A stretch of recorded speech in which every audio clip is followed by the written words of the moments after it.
All right, welcome to Tinfoil Hat live from the Wolfpack Gold Studios. That's right.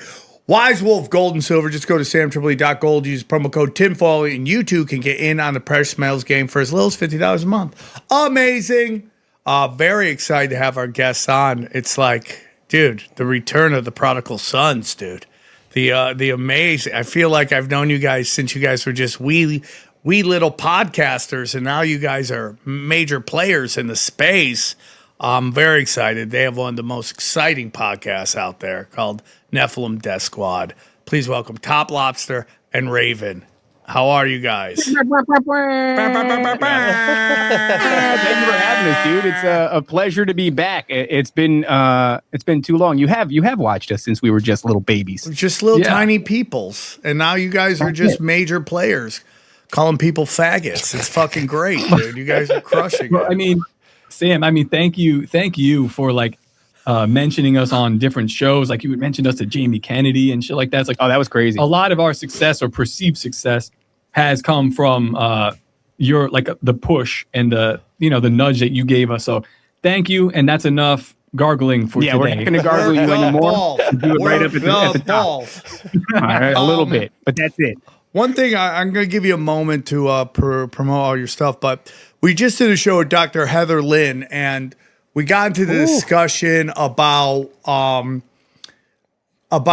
she was talking, she's basically talking, we were getting algorithms and all this stuff, and I brought up something that kind of was inspired by you guys and your last appearance about the telepathy tapes, and how this there's been this real censorship of podcasting, content creators, comedians. And because I was saying this a long time ago that we've kind of gotten back to the spoken word, right? We've gotten back where people are listening to podcasts. It's not necessarily newspapers anymore. You can have a blog. How many people are reading the blogs? It's really about the spoken word, which brings me back to you guys talking about the telepathy tapes and how you feel that, maybe telepathy is the work of the devil, dark energy and stuff like that. And she was agreeing on with that podcasts have become very popular, because I feel that regardless of whatever you think the timeline of humanity is, that spoken word was the way knowledge was passed down. And going back to what you guys are saying about telepathy, that maybe that's why they're so angry with podcasts, and they're so angry and there's so much censorship going on the internet.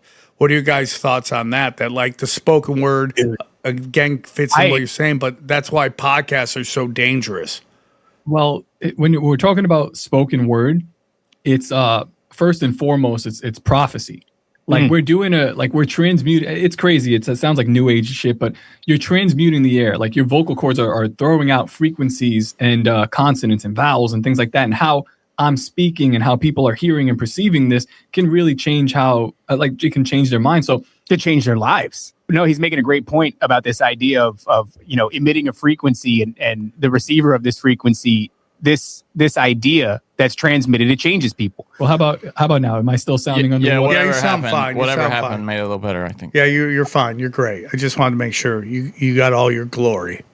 So yeah, I was kind of extrapolating on that point that as a musician before I was a podcast or a truck driver, whatever else I did, I was obsessed with this idea of perfect pitch, and I took some courses on it, and I quickly noticed that the person doing the courses was manipulating you with how they speak. Because even though we're just speaking in spoken word, there is a frequency and a tonality to it. So you'll notice this with President Obama. Obama's a great one. The cadence. Not just the cadence. I mean, you'll hear preachers do the cadence and all that, but it's super important. It's like a transic property that they're exhibiting to you, and they're drawing you in. Comedians do it, Sam. You guys do it all the time. I'm the worst at it, but black comics do it. They put you in a cadence. I always say comedy is Jedi mind trick shit, and that's why when a comic stutters or messes up a joke, it takes people out of trance. They got to put them back in the trance. Yeah, it's like sorcery. I did stand up 2 to 3 times in Las Vegas at an open mic, and for some reason, every time I did, I adopted a black accent, and I don't know why I did a black accent, but after that, I was like, I don't think I could do stand up, dude. That's why I love Sam and stand up, because there is this manipulation of words. But anyway, the point is, it's like this, like a spoken word thing going out, and you're using it. You're prophesying. You're manipulating. You're sending vibes through the air. Vibes. Casting spells. But Very gay, but telepathy is something different. That's like mind speak. And we see that a lot with the topic that we came here to talk about today, actually. And people are fascinated by it. So they're like, oh my God, they're speaking directly into my mind. This must be some kind of advanced technology. This must be some kind of something. And it's like, advanced being. And it's like, no, I think it's quite the opposite. I think that the being is, I think it's a rudimentary way of communication. It's something that we were probably doing in the Tower of Babel before God confused the languages and spread everybody apart. Because you're kind of not supposed to do this and be of one mind, one accord. But that's kind of what telepathy is. And when we're getting contact from these entities, whether they be aliens, demons, whatever they're always doing it that way. Yeah, they're communicating telepathically. Yeah, cryptids, people encounter Bigfoot, it's mind speak. Aliens, it's mind speak. But, before we get onto the whole tangent, I never thought about that. Sam's talking about like the spoken word was how you used to pass down information, right? And I've often looked at myself as stupid because I don't read. I cannot lock in to read, but I have all this information in my head. I have information retention for me comes by way of conversation. Yes. So if I discuss something with somebody, I'm highly likely to retain, remember, and be able to, integrate that into my worldview or whatever in the future. If you sit me down and try to read a book, dude, an impossible task. And I've been left to wonder, like, am I retarded? But I think Sam just bailed me out, where it's like, old factory settings where information was passed down through the spoken word for generation after generation, long before the written word was. So I think I just got bailed out. I'm the same. I can't read a book. It's always, I always get distracted. But one thing that helped me, at least, I remember doing this in elementary, they would give you an audio book, but they would still give you the book. You're reading, but you're not really reading, you're listening, but it helps me way better when I'm like pretending to read. You're pretending to read. Like I was pretending to read. And that's how I because you're at the same time you're watching, you're not getting distracted. Because when you're just hearing, you get distracted by TV or whatever the fuck's going on. But if you get the book and you put the audiobook on and you play, even with kids, they get tuned in more and they'll love to learn because now someone's kind of reading, but you're reading at the same time. You're looking at the words. I'm going to try lurking. You're lurking. It really worked out for the lurking. You should try that, though. I think it would help. Before we get into it, I want to give you guys a chance. Pin what you want to say. Where can they find you guys? Oh, fuck that. We don't care about that. No. Guys, you can find us anywhere you find podcasts, Nephilim Deathsquad, except for Rumble. We don't fuck with Rumble anymore. Oh, word? Yeah, and no particular reason. We just constantly need somebody to have a grudge against, and so right now it's Rumble. But yeah, you can find us anywhere you want merch, TopLobsta.com. We record nearly every day, sometimes 2 episodes a day. If you want the freshest content, it's not going to be YouTube. It's not going to be the RSS feed. It's going to be patreon.com/Nephilim Deathsquad. Also, a fun plug. We're at the Standard Coffee Shop. Oh, yeah. Florida. So if you come do you to guys the own that? Is that your coffee shop? No, we partnered with the guy that owns it. So the front half is a coffee shop. The entire back area is NDS Studios. It's a Christian library. We have a studio here. We have 3 studios in here. Technically 4. We have 4 shots. But yeah, 3 studios in this place. So, but if you come by Standard Coffee Shop in Lady Lake, Florida, dude, you can come and see us. Our doors are open. We get fans all the time. We've even drug them in for episodes. We've done episodes with them. Cool shit like this, knickknacks, whatever I've made. People come by. Come by and see us. It's like that's what we're doing. This it's a spoken word kind of speakeasy thing. Yeah, where you come in, we talk to you about crazy shit. You grab a coffee, maybe read the Bible back there. It's a strange mix of things that we're doing here. Just don't stab us. Well, stop saying that. Remember, Sam? We almost did that. Remember? We looked. Not at in that LA, shop. dude. Yeah, we thought about it. There was a coffee shop that was for sale. Yeah, and we were looking for a studio, and I went by there, checked it out. It was small, but it would have been. Interesting. You're gonna get attacked by a Legion of Skanks it. Well, we would have been arrested probably by now. Yeah, you get attacked by a transsexual Zimzer, and that's all she wrote. So you don't want any of that. Florida's real chill, so it's a good place to do great, it. Dude. If my kids weren't super young, I'd move them or just leave. But but no, I love my kids. But the point is that you guys are crushing it. You guys are really great, and you guys haven't hooked up with Greg Carlwood yet. He's been on the show. He came on the show once a while ago. I don't know if he enjoys our. It's an interesting mix. It's not for everybody. Being feverishly retarded but also loving the Lord is a crazy combination. And I think we're kind of aggressive in that way. And so I don't know. I mean, who knows? Maybe if we talk to Greg, he'd come back. I thought and it was hang. a banger episode. It was a great episode. I like great. Greg. I mean, great. I feel like the conspiracy podcast realm is just on fire right now. Oh, it's crushing. It's a great place to be. It's a great place for information too. You know, you were talking about that spoken word, and you know, we kind of did a number on destroying the narrative of mainstream media. And I know that within the community, if you focus on like a Cass Sunstein cognitive infiltration, like the guy that was part of the Obama administration talked about infiltrating conspiracy communities and planting sort of like talking heads to steer narratives and such. Like, yeah, sure. I think that happens here, but the problem is when you talk for 2 hours, 2.5 hours at a clip, how many episodes per week, if you're fake, it's going to show. It's going to show. So like, I know, yeah, there's probably feds in the space. There's probably fake ones in the space. But I think as far as the audience goes, what's winning right now is authenticity. And I think that really shines through. And it's hard to hide, dude. Hard to hide for 2 hours. I guess let's do it backwards, because what you're talking about now is sort of how, like, that's why I reached out to you, Sam. I was like, we had an interesting interaction with somebody, and it wasn't just us being provocative like we always are. The guy actually kind of shot at us. Yeah. Well, here, I'm gonna put this to the guys, and I'm gonna see if they think this is a shot. Okay. So there was a series of tweets made over and over again, and it was comments on a podcast, and it was basically this idea: if you think aliens are demons, you're an idiot. Now that was the real soft rollout. Eventually, it came to one pointed tweet, and the tweet was, "If you get your alien information from Nephilim podcast, you're an idiot. Never go full retard." And I don't know if you're not talking about me. Do you guys think that's a shot? I can't tell. Yeah, of course it's a fucking shot. That's a fucking shot, dude. We're retarded. If not, you're talking about my people at least, and I got to represent. No, I mean, they deserve it. They are retarded. But yeah, man. So, this is the tweet that goes out. This comes from Timothy Alberino, and we've had this back and forth with him, and he's a great guy. He's done some great research in the space, but he dresses like Indiana Jones. I think that's gay. So I wanted to make fun of him because we're doing subliminals. This is like a hip hop battle, right? So I went out and I got an Indiana Jones outfit off Amazon, and I got a whip. And I started making these crazy clips where I'd be whipping at the camera, and it would say, "If you think fucking aliens are demons, you're retarded."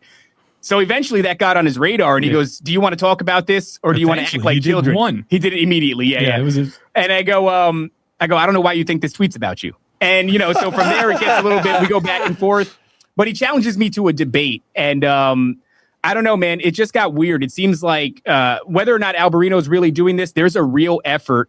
And he's in lockstep with it. So whether or not he's doing it maliciously or he's just got bad information, I don't know. But there's an effort to steer the narrative right now because we're going towards disclosure. Yeah. I mean, at the same time, he's also trying to tear down people like Gary Wayne and a couple of others in our space that tote a certain narrative. And the narrative is aliens look a lot like demons, or at least their nature is demonic. Maybe their backstory will come from something like, these ancient gods that have remasked themselves and rebranded. Sure. So on our show, we're constantly poking at that, and we're looking at that from every angle. We're studying all different, from Michael Heiser's work to Gary Wayne's recent work to even L.A. Marzulli. We're also studying abductee testimony. Yeah. And over again, what's happened is this is where it gets a little bit weird, because if you really look at this phenomenon, there is so much. We're in the pattern recognition game, right? That's what it is to be a conspiracy theorist, is you recognizing patterns. The patterns between a demonic encounter and an alien abduction scenario are fucking nearly a one-to-one. Yeah. So for anybody to sit back, this goes for anybody in the space who's saying that, and they go, this is just Christians who have a limited worldview and they don't understand this phenomenon. I understand the phenomenon. This is, benign space homies from a highly advanced civilization who are concerned with our destruction via nuclear war, and they're going to fucking intercede on our behalf, and they're going to help humanity ascend. It's like, hey, homo, I've been there already. We've already been through that shit. This thing, it has these patterns This is a Christian podcast. This is a Christian podcast, identical to demonic encounter. And why is that? And the fact that that exists at all should be a huge point of research. We should all be focused on that and going, why is this thing happening? Why are the patterns so similar? But instead we're getting ridiculed as if, being a Christian is synonymous with being uneducated or not being able to do your own research. But you have a hybrid in us, which is conspiracy and Christianity. What I think is important is what I believe you guys are doing. I know this is what I do. And it's like, keep my head on a swivel. Like I am not attached to any one position. Like I'm like, this is what I think it is. Yeah. It could be this, but this is what I think it is. And when you get attached to one position and you kind of stake your name on that, if it comes out not real, you lose everything. So I think it's important because we're trying to solve crimes in the dark here. That's really what we're doing. You're trying to solve a crime in the dark. And you nobody's working with you, so it's like you're trying to solve a crime that is purposefully hidden from you. So, yes. So it gets really hard to go, this is definitively what the answer is. You go, this is what I think it is, but definitively, you never know. And so what I want to get into, you guys, because you talked about like feds in the space, I do shows with people that hate Candace Owens, hate Tucker Carlson. And again, I'm not staking my name on either of them. But the whole thing is like Candace gets everything wrong. She's been wrong about everything. And I go, well, if you take a look at Candace and where she's at, and then you take a look at Ben Shapiro or Dan Bongino and like where they're at, you could tell one person's totally wrong and one person, I mean, their show keeps growing. Now, does that mean she's not controlled op? That doesn't mean anything. But it means that a lot of stuff she has to be talking must be resonating with people. To the point that there must be some truth to it that people still keep tuning in. Because when you fake the funk out of nasty dunk over and over and over and over and over again, you lose your crowd. Bongino has no ability to save himself from going over this cliff because his whole answer is, fuck you. You want to fuck you. And he's yelling at his own crowd. And I'm like, that's not how you do it at all, dude. You should be slobbing all their knobs, begging them to stay. But he's not doing that. And he just keeps losing. And then Ben Shapiro is so obvious. Like, if you listen to Ben Shapiro, you got real problems, man. You got some real problems. What are your guys' thoughts on those two? I mean, obviously, they're getting more eyeballs than anybody else in the space. That is a red flag. But is everything they're saying controlled opposition? I think number one, put some respect. It's Deputy Director Dan Bongino. Okay. I'll have you know. And I think that Ben Shapiro is being controlled, piloted by his eyebrows.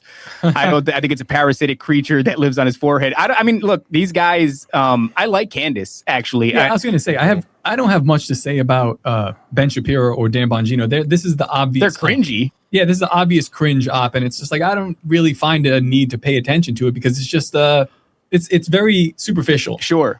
Candace Owens is an interesting one. She's fun. She's fun. She started kind of strange. Everybody knows her back history, like starting like a censorship program and coming from the left and then working her way through Daily Wire, yada, yada.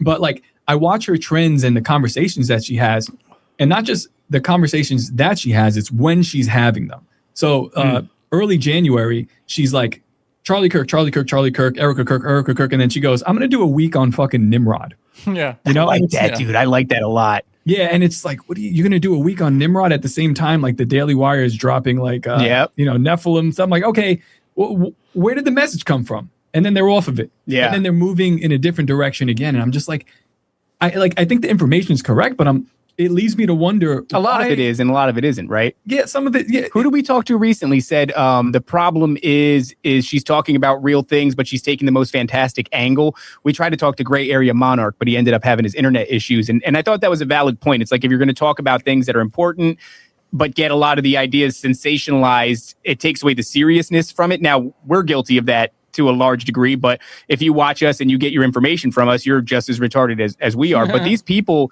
I like them. So like Alex Jones is a good example. People don't like when I say this, but like Alex Jones has said that his family is like CIA and stuff like that. And like, is it likely that he's a Fed? I don't know. It could be. I really like the guy though. Don't idolize people. You know what I mean? Like, if I follow Candace Owens and she falls, I'm going to fall. If I follow Alex Jones and he falls, I'm going to fall. So I don't look at these people as like the great big Fed nightmare that everybody thinks that they are. I look at them for what they are. They're flawed human beings just like I am. They got some fun information. If you tune in, you might learn something. Have some discernment and figure out like what's real. Do your own research. But, you know, this idea that everybody out there, even Dan Bongino or Ben Shapiro, he's literally a Fed, though. He's an actual Fed, Sean Ryan. But like, you know, these people are the boogeyman. They're the big bad Fed boogeyman. It's like, dude, they're just human beings. Maybe they've got some backers or something like that. But at the end of the day, like, I don't follow any man. I don't put anybody in a higher position than I am. We're all equally shit as far as I'm concerned. I don't mean that in like a terrible way. Like we're all terrible. I just mean like we're just fucking humans here for 80 years if we're lucky. Somebody puts a little bit of money in your pocket and you go and espouse a narrative. I don't know. I've dodged that before. I made a career out of dodging that. You know, this is what I do is I sleuth through information and I try to find what's viable. And if something changes, I'll get rid of something that doesn't work anymore. So yeah, man, Candace Owens, I think is fun. I like when Dan Bongino does karate. You know, that's really cool. He does the retarded karate? He does the retarded karate. I like every time, you know, Ben Shapiro gets on stage and he thinks that we don't notice that he's added an extra layer of hair to his eyebrow, like what we did notice. And I think that's fucking really fun, actually. I don't know, man. I'm just not the type of person that gets so hopped up about the feds in our space. Like, don't follow a man. How about that? And you'll be just fine. It's crazy to me that his sister got all the talent. Like, oh, you mean her breasts? Oh, dude, they're just giant, dude. And everything about him says tiny. And those are just the biggest things in the world, dude. There isn't some leaked photos of her? Yeah, but people say they're AI. They say that. But, you know, you bring up a great point. And again, like, Sean Ryan's very interesting because there was a short time where, like, he was putting out stuff. Everyone's going, what is this, dude? You know, like when he had that woman on, that woman who looks like she loves to teach PE class, right? And she's there's just sleeper cells of Islamic jihadists in here. And like that narrative, I'm not saying there aren't, but it's like, where's the hidden hand in that? And it always leads to Zionism. And like to not talk about that when everyone in your space knows that is going on. It rings hollow, but he seemed to move off that. Like he seems to be the one guy that looked like he was teetering over the edge and would lose the credibility that has pulled it back and read the room, read the tea leaves, read all that stuff and mixed it up. So whatever you want to say about him, he shows up out of nowhere. He's a former, you know, Navy SEAL or whatever group he was in. But he's more self-aware than a lot of the other ones, like a Ben Shapiro who can't do it because it's one way. He's actually a former CIA. Guys, are you following the crypto market? Bitcoin's up a little bit again, dude. All right, my one coin called Retire shot up. Okay, you guys got to know when to get into these coins. How are you supposed to find the coins? One coin, one person only. James McMahon and Copy My Crypto. Let me tell you about Copy My Crypto. Does it piss you off to watch crypto fly up in price for over a decade and you've still done nothing about it? Yeah, it makes sense. Crypto is complicated and really boring. But here's the good news. You don't need to know a thing about crypto or to make money like so many have. The copymycrypto.com membership site shows you the exact cryptos that YouTuber James McMahon personally owns, which means you just copy him. It's like having a big brother who knows what he's doing. You don't need to know a thing about crypto or how to invest. You just simply copy along. So let me tell you about James, okay? He runs Crypto with James YouTube channel, which has like 100,000 followers on it, like subscribers. It's unbelievable. In the summer of 2020, he told his viewers to buy 26 cryptos. Had you put in $100 in each one, it went on to be worth over $123,000. Of the 26 cryptos, his top pick of the year, the one he singled out, called Phantom, went up 692 times from when he said, okay? That one call alone retired a number of people, including guys in their 20s and 30s. Remember, This is public knowledge. You can go on YouTube and verify this yourself. So if you'd like to join the over 3,000 members who copy James, then pause what you're doing and head right over to copymycrypto.com/TFH. That's copymycrypto.com/TFH. That's TFH. You'll not only find proof of everything I've said, but our viewers get full access for just $1. Okay. Yes, you missed out on Bitcoin. That's fine. You can even get a little piece, but don't even worry about that. But there's over 2 million other cryptos. Do you really think you've missed out on all of them? Guys, don't waste any more time, okay? Go to the site and read it for yourself. Once again, that's copymycrypto.com/tinfoil hat. It's ended money worries for so many. It just may do the same for you. And we thank him for sponsoring the show. Guys, if you're like me, you got a family you got to take care of. And what happens if you're gone, okay? You got to make sure they're set up, and there's one way to do that, and that is life insurance. And that's why you guys got to check out our good friends at Ethos. Let me tell you about Ethos.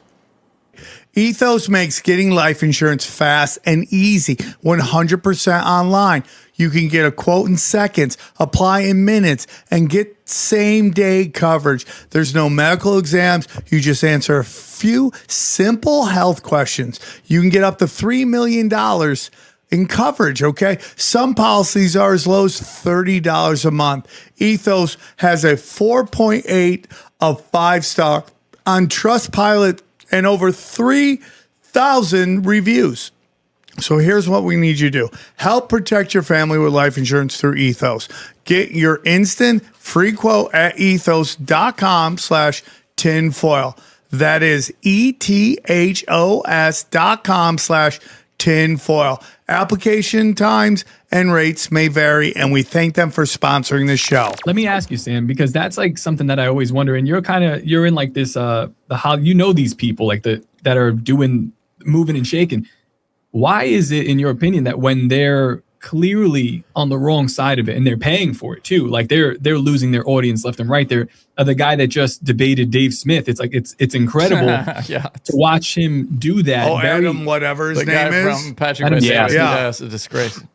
Yeah, he dug his own grave and then laid down in it, and then he retweeted the videos. And I'm just kind of like, why are you doing this? So he's not retarded. He's not like a dumb guy. You know that what you're saying is unpopular, and you know it's incorrect because you don't even have any good points for it. But they continue. They just double down. It's like I can't understand why. I think maybe it has something to do with like, and I kind of respect this. When the crowd comes for you, you go fuck you. Like I kind of like that. I don't know if that's what's happening here, but I just know there has been times where the internet has come for me.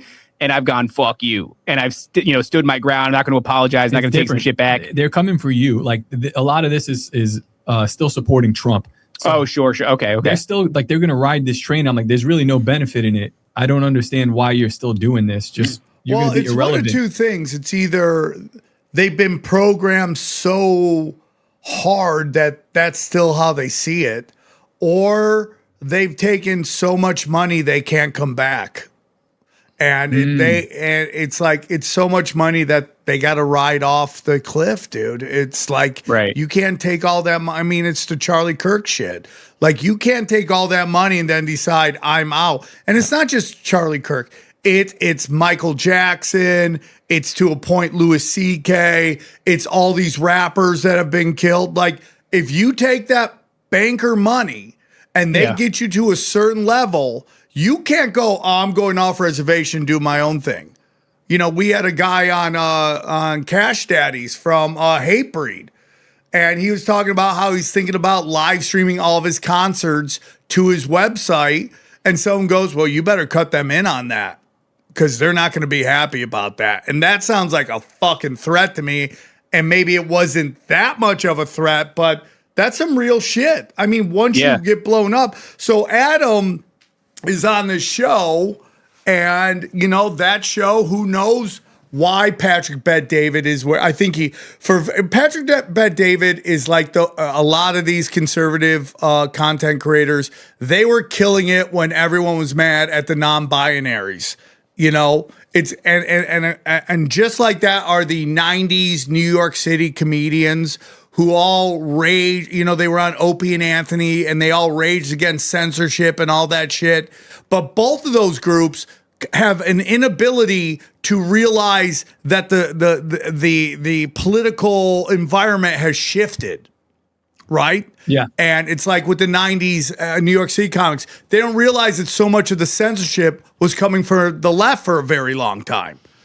But they are still railing against the right because that's what they were just programmed to do. Same thing with these guys. If you take all that money, all these people that, and you're a boomer, like you've been told that Israel is our ally, Israel's from the Bible, Israel's all that, you have no ability to change the way you look at the world. And it's like, if you're in my age or something and you can change that view, even though I was never like, Israel is of the Bible, never that stuff, so it wasn't that hard. But if you can actually adapt your point of view, that's a very powerful thing to do. But it's either you took too much money or your wiring is too strong and you just can't break out of it. I think that there's a different type of phenomenon we're seeing taking place. Like I know we had like the $7,000 from Israel, stint that happened for a while there. And, but I think that, as far as like being a Fed, if we're talking about that kind of a scenario, I think the best asset is an unknowing asset. And I think that what they do more so than pay off people, which of course happens, but I think, we might be underestimating everybody in this space, in this, conspiracy space, the planting of ideas. Mm-hmm. If you could plant an idea that's compelling enough, if it's really close to the truth, but it's a little bit off in some key details, and somebody who's looking for the truth grabs onto that and starts running with it, and then that becomes popular and organic and viral on its own. Well, it's not just that. Like I said on the show before, it's incentivized. You're being incentivized to do a thing. Like Sure. it's happened to me. I was partially incentivized, like, hey, come here, host this show. Do this. It's the nightly show for me. And it's like, I realized immediately, like, oh, this is a tryout. And it's a tryout that I'm not interested in. So I did Tower Gang on it, and it was a disaster. And I said, hey, thanks, man. Never again. But like that, people get presented that, and then they take that, and then you get presented the next thing, which is bigger. And I think so it's not explicit. It's not like, here's a contract, sign it, run with this narrative. It's just like, hey, do what we want. If we see you doing the right dance, we might put a little money your way. And if that keeps happening, that's a good system. It's like, hey, cancel that comedian. Right. So you could do this show here. And it's just always, the answer should always be no. Yeah. Got to practice saying no, fuck you. Yeah. I think that's what's happening right now too in this whole, like, we've been talking about this whole alien thing, and I can see this happening in the space. It wasn't that long ago that there was this unironic rise in paganism, and ironic rise in paganism. People would get like runic tattoos, or they would be like Wiccan or some shit like that. And eventually I think that went from like a LARP to like a real thing. Like right now on X, on Twitter, there are a bunch of real pagans, real Wiccans and such coming out of the woodwork. And they're kind of like in lockstep with this alien disclosure thing. Maybe they think it's like they're ascended masters, or they think it's Atlanteans, or they think it's Pleiadians, or whatever the deal is. But they're getting like this big reciprocal, sort of what would you call that? Dopamine dump every time they post something like that, because disclosure is like in the news. This doesn't always have to be financial, right? Because disclosure is in the news, because the Trump administration is talking about doing it. You had the Age of Disclosure documentary came out. Now Spielberg is doing like a big disclosure film, which I'm going to watch because it looks like it crushes. Every time you tweet about aliens now, it's like to the tune of 10s, 20, 100,000 views and all these shares and everything. And really it's almost exclusively through the new age lens. So it doesn't even have to be like financial reciprocal. It doesn't even have to be putting money in your pocket. Maybe you can get paid for some tweets a little bit here and there, if you get an X payout. But like really, it just has to be that dopamine thing. Likes and shares and comments are enough of an incentive to make people feel like they're on the right path. We saw this op run on Eliza Blue a long time ago. Shane Cashman was the only person to get it right, in my opinion. That was like a gang stalking technique that happened. And this was before X monetization. So there was like a group of people that were formed against Eliza Blue, and it was an inorganic movement, but there's real people mixed up. And then all of a sudden, boom, all these inorganic bots or whatever they were are pulled out. And the people who were bashing her are left holding this bag, and they're like, "Hey, where are all my likes at?" And Yeah. gone. You told me that. You said people were getting like hundreds of thousands of hits. Yeah. Tweeting against this chick. Yeah. And then all at once it stopped. Now they're like following a pattern of behavior that wasn't natural for them, but they were incentivized in a way to do it. Aliens is that right now. Yeah, I would say Aliens is that right now. I don't know if you guys have seen it, but like the big debate is that, like we were talking about before, are aliens demons, are aliens demonic? And one of those viewpoints is like ridiculed. Like if you think that they're demonic, you're getting ridiculed. You're getting made fun of for this like old time thinking. And the other one is just celebrated, dude. It's celebrated. Like these are Pleiadians. These are Insectolins. These are the tall grays. These are, your higher selves. We're going to ascend. This is some galactic federation of light shit. But it's also celebrated by government actors. Which is like, this is the part that starts to really raise the alarms for us, and we start talking about it a lot more in an aggressive manner, because you have guys like Lou Elizondo out there, and I mean people that are in Congress, and they're talking about aliens, they're talking about disclosure, but they're all talking about it from one angle, and that is this new age angle. One of our favorite people, Chris Bledsoe, actually, and again, I don't know if this guy's a government actor, but he might be. I don't know what's up with Chris. Are you guys familiar with the Bledsoes? Came out about him. And What? I love the Bledsoes. I What? sent you it. I didn't see Something about he was like a slumlord or something like that. He wasn't a slum. I don't want to say. It's funny to say that, and I will say it. But just for nuance. Full record, I love the Bledsoes, but I was like, I even wrote, "Who is Chris Bledsoe?" I go, "It can't be our Chris Bledsoe," and they're like, "Yeah, it is, dude." How do you get out of that, by the way? That sounds like There was good. a big news article. There was like a news report on. No, I just mean that sounds like good business. If you know what I'm saying. What does that mean, Johnny? I've always wanted to be a slumlord. You really? It's like I aspire to own some property. How does one do that? And just not take care of it, like your tents live in Phil. I'm not saying that's what he did, but it came out of nowhere, and it was like very weird to see. That is yeah. He was a contractor, and he let a bunch of his bids, or I guess some of his employers. Yeah. He let their houses just fall into disarray, never really finished a job. At least this is what they're saying. That's the claim. But it's interesting because it's around 2009. And when you go back and you look at his history, 2009 is kind of when he started. 2006 is when he claimed, 6 or 7, when he claimed first contact with some entities, these orbs. Yeah. 2012 is when he gets a prediction from the lady that tells him about all the shit that's happening right now, today. Yeah. It pinpointed to actually April of 2026, which I'm glad that we're here talking about it now. It's the most fun shit in the world. Is, yeah. Look at those guys, him and his son, and I like them. And I think they seem like They're good dudes. Yeah, they seem like genuinely like sweet dudes. I think he had a real experience, and I think the experience was so profound that he's galvanized to it in a really huge way. And I don't think he wants to consider the idea that this entity that he's interacting with or has interacted with, that has given him prophecy that has come to pass, is deceptive in its nature. He even calls this thing Mother Mary, the Queen of Heaven. He calls it the Holy Spirit. He calls it Isis, Ishtar. There's verses in the Bible, in the book of Jeremiah, where it talks about the Queen of Heaven and women giving offerings to the Queen of Heaven and stirring up God's anger. It's a negative thing. And if you look into the modern day interpretation of the Queen of Heaven, biblical scholars will tell you this is likely Isis or Ishtar. So it's a fallen false god. And it's literally what this thing is identifying itself to Chris Bledsoe as.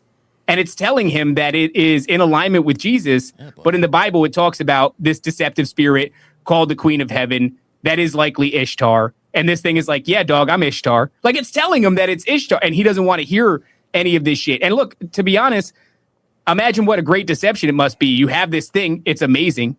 You spend half of your, I don't want to say career, but like your experience trying to convince people that it's even real, and everybody's telling you you're an asshole. 2012 to 2026. Yeah. And then once you finally do convince people that it's real, now they're telling you, yeah, it's a deceptive spirit. So if you're him, he's locked in. He's like, no, fuck you, dude. You told me this wasn't even real. Yeah. Now you're going to tell me the nature of it. Meanwhile, it's telling him that Israel and Iran are going to have a war. And when the war happens, we're going to be inundated by orbs that are going to come out of the ocean. Which is happening. What? And then also, yeah, dude. Yo, it's fucked up. It's the best shit ever, bro. So Do you it's guys also hear about the orbs out of the water? Johnny, thoughts? I mean, I've just heard someone say that. More but I than don't- usual? Just right now or No, before? no, More than yeah. usual. more orbs than usual. Yeah, because they usually they have the ones that the military claims to be always coming out of the ocean, but we're talking more Yeah. than usual. Like you can see them Yeah, from more the than usual. you can see them from the pier. If Really? you wanted to, can you? That's what I'm asking. Is Can that you your see 'em? standard for orbs? Like you have to Yeah. be able to see them from the pier. Well, because if we're seeing them more, we You want to go down and vlog on no. this All pier. I'm saying, That's what you want to do. if we're seeing them more, they have to be visible, and they can't be in the middle of the ocean. Usually, when Yeah, they're but that doesn't mean that we can see it. They could be boats out there seeing weird shit, satellites seeing weird shit. I'm not saying we haven't seen there have it. been a ton of reports more lately on social of. Well, I mean, my on sister, comets dude, in my LA, sister saw, I mean, bro. in California, comets for sure. My sister saw Yeah. the three spheres thing, and like just last week on the farm, dude. Like, Oh, jeez. What do you mean, Johnny? just that light, the typical Sister got abducted? TR3B thing that the three. the triangle, The triangle with the three lights, and then there was a fourth light that kind of moved around a little. It was stable in the sky for a few minutes and then just Well, vanished. to Johnny's point, like, yeah, this stuff has been on social media a lot lately, but I don't know if that is verification or if this is like, people are talking about orbs, so there's a viral, connotation to it. So if you post orbs, you're going to get big hits, and we don't know when the orbs are from. If I'm being honest, like you don't know when the hell this happened. My sister's as unplugged to social as you can be, and she just sent me a little video of it. She was going out to do chores, farm shit, and she kind of freaked her out. Yeah, there's Johnny, been you're handsome. Yeah, right. Look at Johnny. There's been meteors too, right? So Sam said like comets over California. It's not just California. It's like Yeah. over Ohio, Yeah. and a bunch of other places, Turkey. Texas. And one of them that happened over Texas. This thing like comes down, dude, and it corkscrews and turns Yep, up and goes in a yep, different direction. Yep. So, Yeah. but like, look, my thing. I'm going to be honest. As much as I love that gets my conspiracy boner going. Like, I don't know what that's from, what year that's from. Like, I don't know. It's the internet. It's a crazy AI. place. Yeah. AI is nuts. Yeah. So Well, what we do know though is that a guy in 2012 was saying that orb sightings will uptick Yeah. after there is a war started with Israel and Iran. There's a prophecy of nuclear bombs going off in the upper. specifically, it's the star Regulus or Regulus. I haven't figured out how to pronounce it. I've only read it. I've never heard it phonetically pronounced. So Regulus is going to turn red and align with the Sphinx. This is what the lady told Chris Bledsoe. It's going to align with the Sphinx in Egypt, and it's going to be red.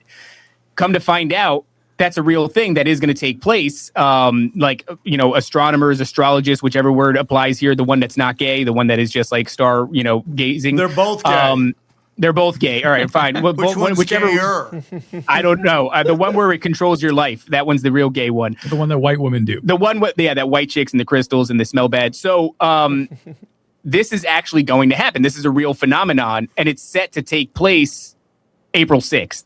And when that happens, the lady told them basically there's going to be this massive uptick. It's going to escalate to nuclear war, and the orbs are going to intercede, which I don't doubt is going to happen. You guys know probably as well as we do, being a conspiracy show and doing this for as long as you have, there is a never-ending treasure trove of incidents where UFOs or orbs have interceded in some sort of nuclear, facility. They shoot lasers, they disarm this, they do that. There was a guy that came out recently, high-ranking military official in an interview, said he's aware of up to like 600 to 700 cases of this taking place that like the public wasn't made privy to over the last, I don't know how many years. I don't know what the time frame was, but he's aware of 600 to 700 cases. So it fits the narrative that's taking place. I think we're likely going to see that, but in my opinion, we're going to get a little, Albert Pike, when the people need a hero, we'll provide one for them kind of a deal. We're going to get a Hegelian dialectic. A scenario will happen and the public will react, and then a hero will present itself, a solution will present itself. I think it's going to be fucking disclosure. Yeah, that's the thing. We have so much going on all at the same time, and like we find ourselves sort of in the middle of it in the discussion of what's the nature of these things. So as we're having a debate about what the nature of these things are, we have government assets that are talking about the UFO, the craft. We have congressmen that are talking about huge buried UFOs somewhere in Korea. They're talking about propulsion sources too, point technology, etc. We have the president and the former president, well, not Joe Biden, but Obama, for no reason at all, brings up aliens for no reason. Trump bails him out, but it almost looks like volleyball being passed on. 100%, dude. That was pro wrestling at its best. Yeah. Mm-hmm. Yeah, and you know, that's very clear. Like, conspiracy theorists can look at that and see that and go, yeah, for sure. But the question always is, why now? Yeah. What are you about to do? Why are you guys doing this? And then there's rumors of Trump talking about disclosing. I think it would most likely be the technology, not necessarily aliens, but disclosing that around May 1st. Yeah, they've actually put a date. His daughter kind of was the one that was leading that in conversations with reporters. His daughter-in-law, yeah. I actually had a tweet that was a little bit prophetic, but it was low-hanging fruit. So it was right after the Epstein files, the first 3.5K were released, or 3.5 million, were released from the DOJ. And I said, I always looked at the Epstein files as a plot device. I said, we're not going to get them until they're ready for whatever the next piece of theater is, the next scene. They're going to, shove those out to the public, and that's going to shake things up. And then a bunch of shit is going to follow like a domino effect. And so I said, when they released them, I'm looking out for three things: the collapse of the dollar, Israel versus Iran, and alien disclosure. And dude, I mean, that was like fucking January 26th or whatever it was when I don't know if it was that late, January 26th when they released those files. And since then, I mean, I'm almost batting 1,000. All we need is like a cyber attack or some shit like that that's going to collapse the economy. But as far as the Iran and Israel button and the alien disclosure thing, every day it just gets more and more ramped up. So some people go, is the disclosure a distraction from the Epstein files? I'm like, I don't think so. I appreciate the critical thinking there. I don't think that's what it is, though. I think this is a scene change, dog. This is like, we're laying out these big elements on the table. If you want to take an Alex Jones, one world order kind of a thing where everything falls apart and is reconsolidated, like, this is a massive step in this direction. It's not just, look over here while the Epstein files disappear thing. Like, it's a little bit deeper than that this time, I think. Well, I mean, the it's very weird to me. I know that Eddie Bravo had that prediction, right, where he's like, I think they're going to start World War III before they'll deal with the Epstein files. But I'm going back to prophecy. Like, the Iran war has been like, they've been wanting this for 30 years. The question is, why now? What is it about now? And I got asked that last night on Deep Waters, but I go, I think Trump is part of this prophecy stuff. Like on the last episode about the shooting of the cutting of the ear with the blood. And then the things she said about Charlie Kirk, and basically, I mean, it will make you realize that goy is a slur. How long do you think Trump's known because he knows he's part of the prophecy, right? Or you think he's oblivious? And he's 100% playing the role. When do you think he became or he knew he was part of the prophecy? From the beginning. From the beginning of the first election? I'm saying from the first election? Before that. I mean, even like they say the military asked him to run. I mean, who's in control of our military, dude? I mean, these Zionists. But it even goes back to why the Rothschilds bail him out. Are these books from the 1800s real, or is that some weird AI going back and fucking planting stuff in the past? It's so advanced. I mean, like, who fucking knows? Or him being a time traveler. There's that one still. They're like, oh, he's a time traveler. I mean, that guy, Ingersoll Lockwood, he's got music too. Like, we were looking because we thought the same thing. I'm like, what are the fucking odds, dude, that this just pops up on the radar 2016, 17, whatever it was, like real big 2018, 2019. It's kind of like the Dead Sea Scrolls popping up in 1947. Along with everything you else. You don't believe the Dead Sea Scrolls? You think that's all like PSYOP I don't know. I mean, it seemed real. I like the Book of Enoch, but I'm like, this is super suspicious to me. Like 1947 is a weird time. World War II is coming to an end. Operation Paperclip, CIA gets made, MK Ultra gets kicked off. Like this fucking year from like 47 to the early 50s, like that chunk of time right there, that's a massive shakeup. That's when 1984 was written as well. Like written in 47, released in 48. Whoa. So it's like a lot of shit. And it's a weird time, man. Little Baron Trump looks just like Trump. It's so fucking crazy. Yeah. It's like they could draw it looking anyway. He's got the same eyes, the same nose, and the same like smile. It's like really crazy, dude. So if you go, how long do you know? probably a lot part of his life. I mean, his uncle goes into Tesla's apartment. You're right, yeah. Grabs that. I mean, like, he's always been like the fact that you look back at what we were sold on and it becomes laughable, dude. Like, Obama, like, change, outsider. You're like, dude, he's a Bush. And then you have like, Trump is like, he's not Washington, but he's New York City real estate, which is just as corrupt as Washington, D.C. And he's, like, dude, that's some serious Zionist shit right there. And I've always said, I just think this was like the New York City Jewish real estate mafia moving in and trying to take over Washington. Or this is all prophecy. You know what I'm saying? It's like, who knows?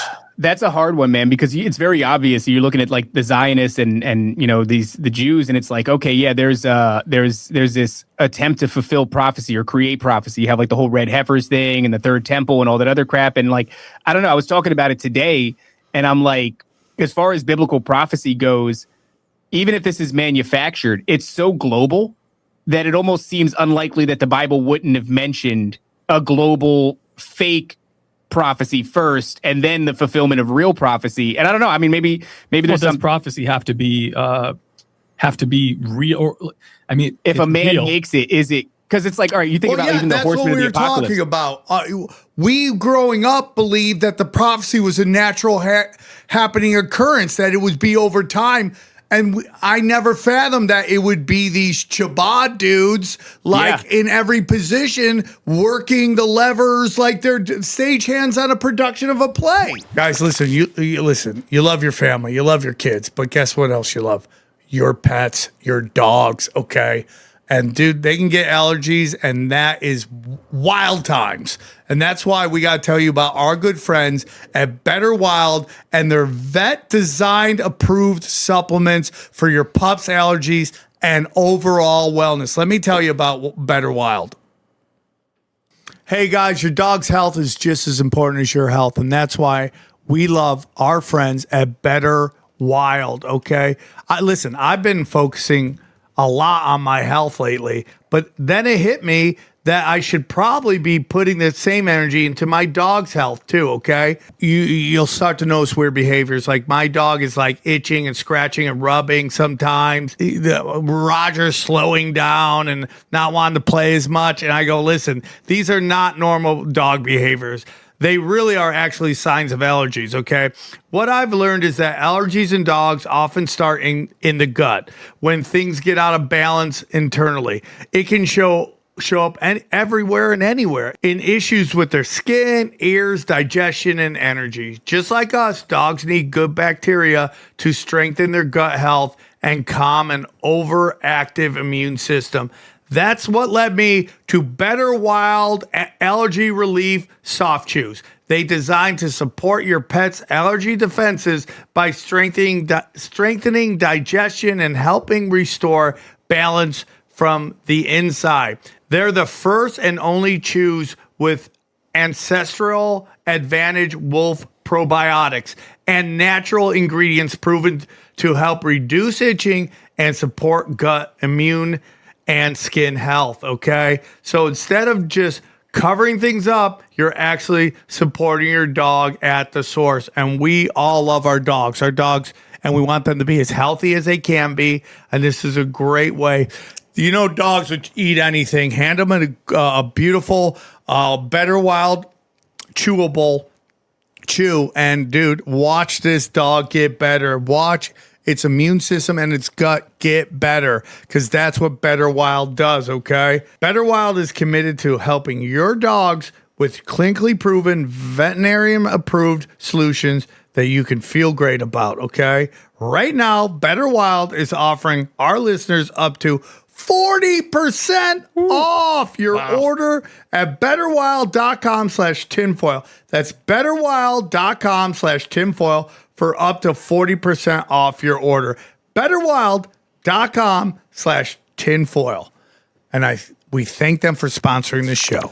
Yeah. Well, think about the prophecy of Jesus Christ coming back, like the book of Isaiah. It's all mentioned there kind of specifically, but when it comes to pass, all of the Jews don't recognize it. So like we're seeing this same sort of thing, like prophecies coming to pass, and we're like, this can't be it, because it's supposed to happen, but it doesn't mention how it's supposed to happen. It just says that these things happen. Yeah. John the Revelator was seeing them and he was like, oh shit, like all that stuff is happening. And John wasn't like, there's like these kind of like these, crypto Jews, and they're gonna on a rooftop. Yeah, it's like these two towers fall. Well, and he then did he's like, talk these about Jewish dudes are the dancing. synagogue of Satan, though, right? Yeah. I mean, I think about that all the time. I try to tweet about it, but it was one of the few phrases that X would not allow for a while. It was really crazy. So, I mean, I don't know, man. I've just come to this place now where the information is fun and I engage with it. But I have a lot of faith these days, and I don't lean on my own understanding because I see where it kind of goes. You know what I mean? Like, I've watched dudes who, like, they research so hard, and then they're like, the god of this world is the demiurge, and Jesus is a Jewish psyop, and all this other shit. And I'm like, dude, once again, like, we're here for 80 years, and the wisest man in the world was like King Solomon, and he fucked up in a bunch of different ways, had some demons erect his, temple, if you believe that kind of extra canonical text. Dude, it's my bit. Pussy is the greatest weapon of mass destruction, dude. Yeah, dude. I mean, that guy had 300 wives, 1,000 concubines, and he meets one pagan chick with fucking bomb-ass pagan pussy, and he's like, start sacrificing children, dude. And That's everybody I got the Israelites ran out of Israel, dude. Pagan That's pussy. what I'm saying. So I'm like, are you wiser than Solomon? Like, I know that I'm not. And I know that there's a lot of shit that I've been really wrong in the past. I haven't been doing this on screen for this long, but I have been researching for 20 years. And by that, I mean, I was wrong about a bunch of shit over and over again. And then I'd be right about it, but only half right. And then I'd fucking have to lose some shit over and over again. So, the idea that I'm going to lean on my own understanding and figure it all out, I don't think that's the case. Actually, I was just thinking about Solomon, as you mentioned him. Interesting fact. He's the richest man in the world at the time. He's received 666 talents of gold a year. That's a lot of gold. 666. Just very odd and interesting. Talents are like 75 pounds. Well, that Franken stuff comes in like 100. What's that? 1666 as well. That number comes up. The Frankenist guy, the guy who led the. Isn't that also in the fucking Statue of Apollo or the Statue of Liberty? It's like 666,066 inches. Yeah. I don't know what are the measurements on the Statue of Liberty. Like, no, that's the Washington Monument. Oh, the Washington Monument, the Osiris phallus. Yes. That's out front. Yeah. Everything's penis, dude. Everything is penis, dude. Everything's penis, dude. We love that, though, man. Like, we love getting whatever the new narrative is, like, cooked up and delivered to us. And I think that, I was kind of talking about that cognitive infiltration shit before, where I think now the information is the thing that like sneaks in. It's not necessarily the paid fed that sneaks in, but it's the information itself gets cooked and passed out to you. And I think right now, because we've had this falling out with mainstream media, and then in the corners of the internet, people have been talking about the Galactic Federation of Light and all this other shit. People that believe in like aliens in the strictest sense of coming from space and having, a highly advanced technology, they're just falling for another psyop. This is my thing, is like nobody realizes, if you really stop and think where like Alien came from, it comes from Hollywood, the propaganda machine, right? Like the vast majority of our understanding of what aliens are, sure, some of it comes from abductee experience. Some of it comes from channelers, new age channelers and shit. But most of it that the vast majority of the public is comfortable with comes from Hollywood, which is very strange. I don't know where we all got off believing in Hollywood narratives. I look at Hollywood like it's a propaganda machine. Because it is. And then we have, NASA is a Nazi pioneered space program. It starts around the same time, right? This 1947 to the early 50s thing is like really huge in setting up all the apparatus that really screws us today. And I just don't understand. It's like these things, they rebrand. That's the MO. Even Chris Bledsoe's lady will say, well, I'm Mother Mary, I'm Isis, I'm Ishtar. It's telling you, like, I am all these different things. I had different names throughout different, peoples of antiquity. Yes. But that's what they do. They rebrand over and over again. Zeus in Greek mythology is the same entity as Baal Hadad of ancient Sumer.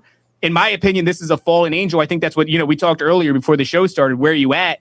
It's all demons and fallen angels, dog. Like, the higher ranking ones are fallen angels. The lower ranking ones, if you believe the Book of Enoch, they're the disembodied spirits of dead Nephilim, dead demigods, if that's what people are more comfortable with, if you're, pagan. But over and over again, what they do is they give you a new face to look at. They take a new name. And this face has been facilitated by Hollywood. This entire thing. This iteration is maybe the most psyop-y. You know, because the previous generations didn't have a sophisticated propaganda machine that, you know, generates billions of dollars or trillions of dollars annually, whatever it is, you know, doesn't have great CG and compelling actors and everything. Like, this machine is well oiled. Probably the biggest one that human beings have ever stood against is the media.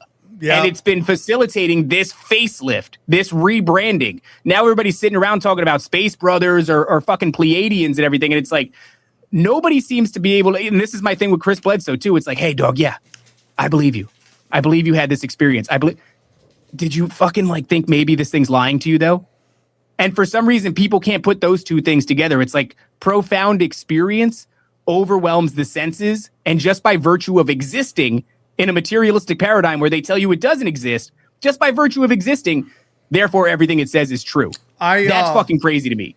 I forget what his name is. He's the guy who always talks about, you know, people being possessed and everything. He's kind of got a new look. He used to come on with a hat, very serious, and now he's not serious. Like, there seems to be a light. He's changed his like vibe. But he came on. About Nathaniel Gillis? Yes, Nathaniel Gillis. Nathaniel. We just talked to him recently. Yeah, I like Nathaniel. But he brought up, he was talking about orbs and, you know, they're demonic. So then, you know, a week later, I get a call from somebody. They're like, Bledsoe's going to be, we're all going to meet somewhere in Texas and he's going to draw the orbs. And I'm like, I love Bledsoe. I ain't going. That stuff. Like, Johnny wants to go to his ranch or the thing. I want to see orbs. I'm not interested in it because it's just something I can't explain. Can't say it either way. And I told him, I go, I think that stuff's demonic. They're like, it's not demonic. I go, I think it is. I've talked to a lot of guests. They say it's demonic shit. So I didn't go, and then ended up a bunch of people didn't go because they all got kind of spooked out. But I'm not, I mean, like, dude, my life is going really good right now. I mean, I have moments of chaos in my life. Like a couple days ago, if you watch me on Cash Daddies, I just dealt with wild things, and it was like, it took a real toll on my spirit. But outside of that, I'm doing great. I'm not going to go there and let something in, dude. And then I did speed. I was doing coke. I really do believe I kicked those demons out, dude. I think they were demons. You look at tweakers on the street, they look demonic to me. They look like they have entities in them. Dude, how many times you watch videos of drunk people just doing something that absolutely changes their lives? Oh, yeah. Oh yeah. You know, people in the new age, they have like all this, you know, it's like kind of this like plagued by gnosis. They think they know a thing and you don't know a thing, so you're an asshole. But when you pay attention to where these things first started, I know you guys have heard this, but I think it's a good place to start maybe this like new age conversation. Crowley, you know, he summons the first pretty much modern day visage of a gray in this entity called Lamb. He does it by channel. Well, he does it through the Amalantra workings, which is sex magic, drug-induced trances, but it's channeling. It's channeling. There's a lot of ways to get to where you're going. I wanted to mention, so I'll put a pin in that. Sure. That Chris Bledsoe, to call in these orbs, and a lot of other people doing this, like Stephen Greer, they're using a technique most likely that is going to it's going to use something called binaural beats. Yeah, the CE5 app. The CE5 app. And binaural beats are just, they're two closely related frequencies because everything is frequency. This is a Tesla idea. Two closely related frequencies, but they're slightly off. Maybe like, you know, we listen to 440 hertz right now. Maybe it's 439 and 440 playing at the same time.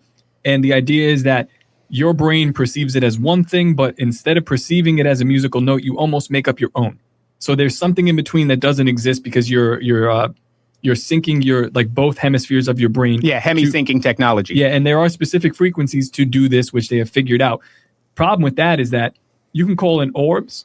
If you sleep with a fan, you can get fucking sleep paralysis by binaural beat downing yourself. What are you talking about? Are you talking about a little fan that makes it cooler, or someone who loves your show? I do that. So the humming of the fan. Oh, like you're not saying like a groupie. No. I mean, you might be able to get beat down. You get a hover from fan. That's different. Yeah. You know what I'm saying? XG. No, like as the fan propeller moves, there's like a friction that's created, and that is like also playing off the electrical conduit of the fan itself. And there's something about that when you're sleeping next to it, you'll just sleep paralysis yourself. Vicky Joy Anderson was telling us about this. She was like, turn off the fan. Yeah. And you stop, and he did it, and he stopped getting sleep paralysis. I had a thing the other day where I was like, I felt myself getting sleep paralysis, and I'm like, what the fuck is this happening, dude? And then all of a sudden I had this thing. I was like, it's the fan. I put in earplugs so I couldn't hear the fan. Stopped.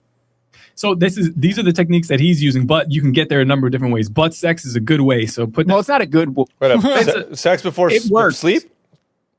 What was that? Well, sex when? Like before you go to sleep? No. We're sleep paralysis? We're talking about Aleister Crowley. Butt sex magic, dog. Yeah, I think you got to have the butt sex. I'm not sure who has to do it, but like at least about an hour after you eat. If you do it too soon, you'll get sleep paralysis. There's something about the trauma. So like a mix between frequency, created trauma, channeling, which is going to be like, meditation, but like specific meditation, and then drugs, which are also a form of like changing your chemical frequency of your brain to perceive different things. So those are the ways to get there. They're implemented by the occult and also by the government. Well, that's what I'm talking about. Who fucking knows? So Crowley says that, right? He does the Amalantra working, sex magic, drug-induced trances, like you just said, rituals, repetition, all that crap.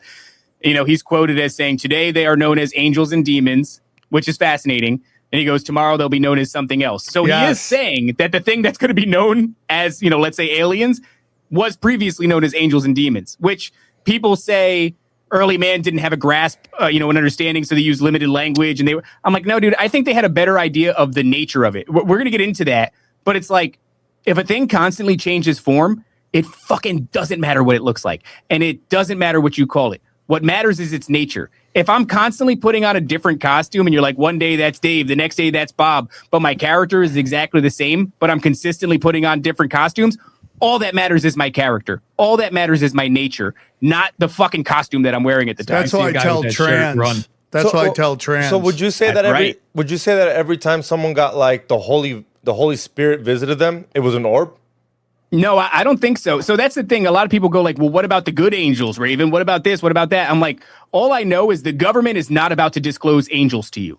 They're not about to disclose Jesus Christ and the will of God to you. Well, they're about to disclose some other shit. So as for the orbs, I think it might be like a low-cost method of manifestation in this realm for a spiritual being, without, and probably maybe it takes a lot to suddenly be here if you're like a lower-ranking spiritual being. I think if an angel shows up, you're going to fucking know. Because in the Bible, when they show up, people freak out, dude. They fall down on They're their like, face. they have to constantly be like, don't be afraid. Quit being a bitch. I know it's a lot, but like, stop it. So, but they don't go like an orb floated into the room and I fucking figured out it was an angel. If I could extrapolate on this, you don't have to take my word for it, but these things, if aliens or these entities are demons or of the demonic realm, so they do share a nature with fallen angels, then technically they're classified as the same thing. They should have the same properties, right? Yeah. So when people see an angel, he says, fear not, they fall down, they start worshiping, they say, don't worship me, just get up. I know I look crazy. Yeah. When you see a fallen angel, a lot of these properties happen as well. In the book of Job, I think chapter 4, maybe verse 11,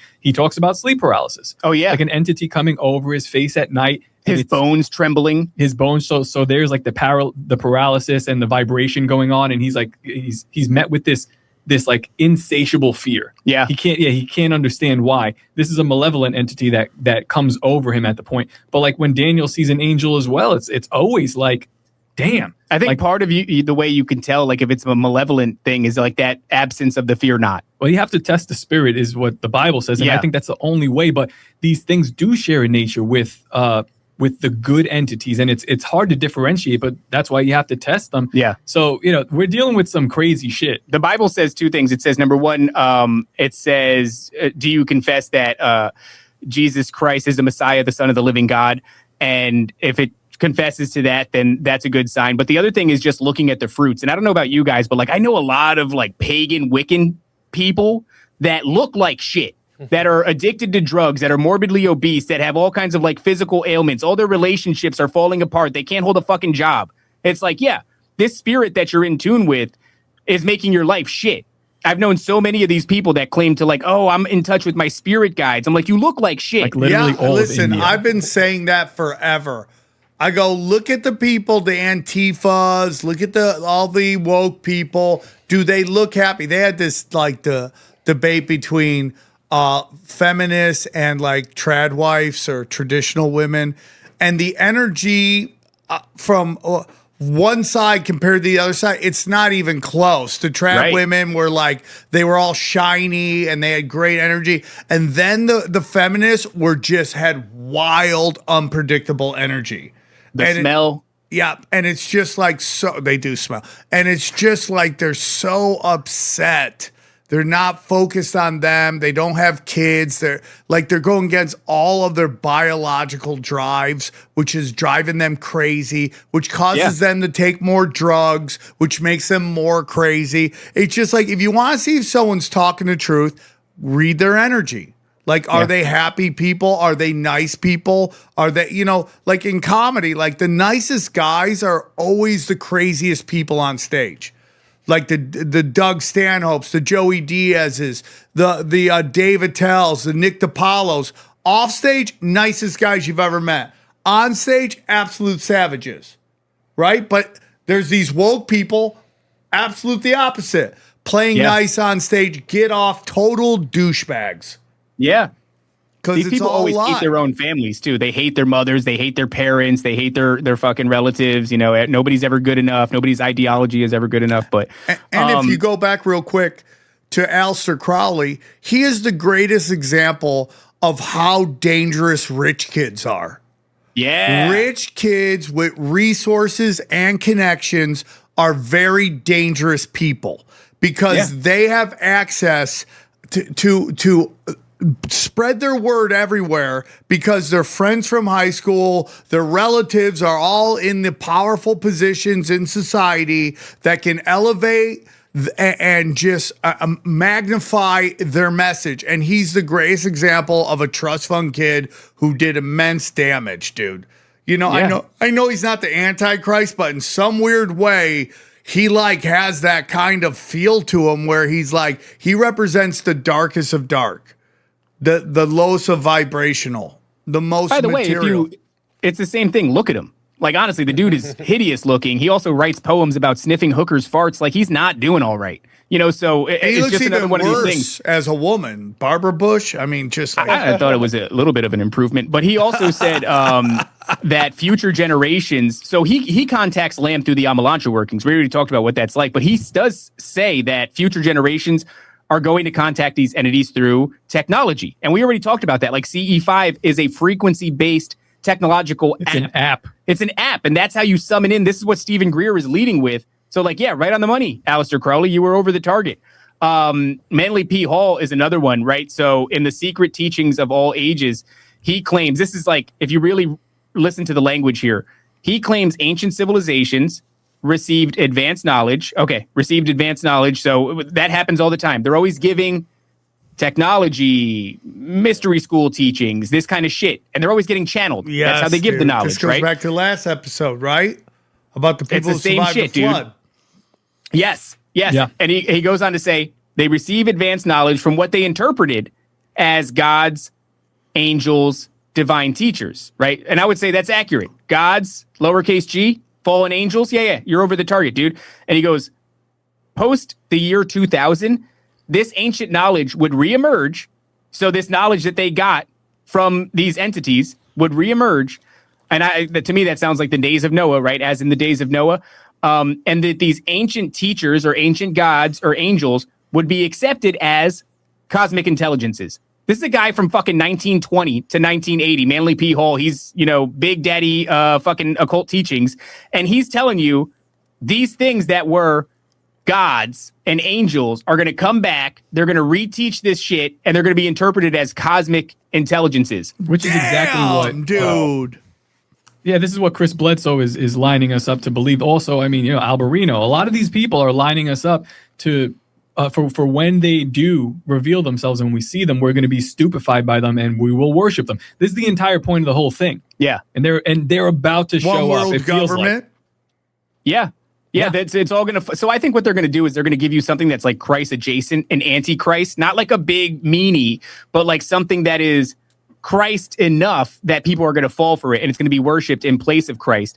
And it's going to be like an amalgamation. It's going to go, hey, everybody was right. Everybody was talking about the same thing, but Jesus was an ascended master like a Buddha or something, or Christ consciousness is something we can all embody and then ascend and take our rightful place among the Galactic Federation. You can become like gods. Same lie the serpent sold in the garden, right? Or Jesus is a star seed, which is maybe the gayest terminology. Anybody that has star seed in their bio, immediately you could bank smells like shit, is retarded. Like there's no way around it. That's one of the worst expressions ever.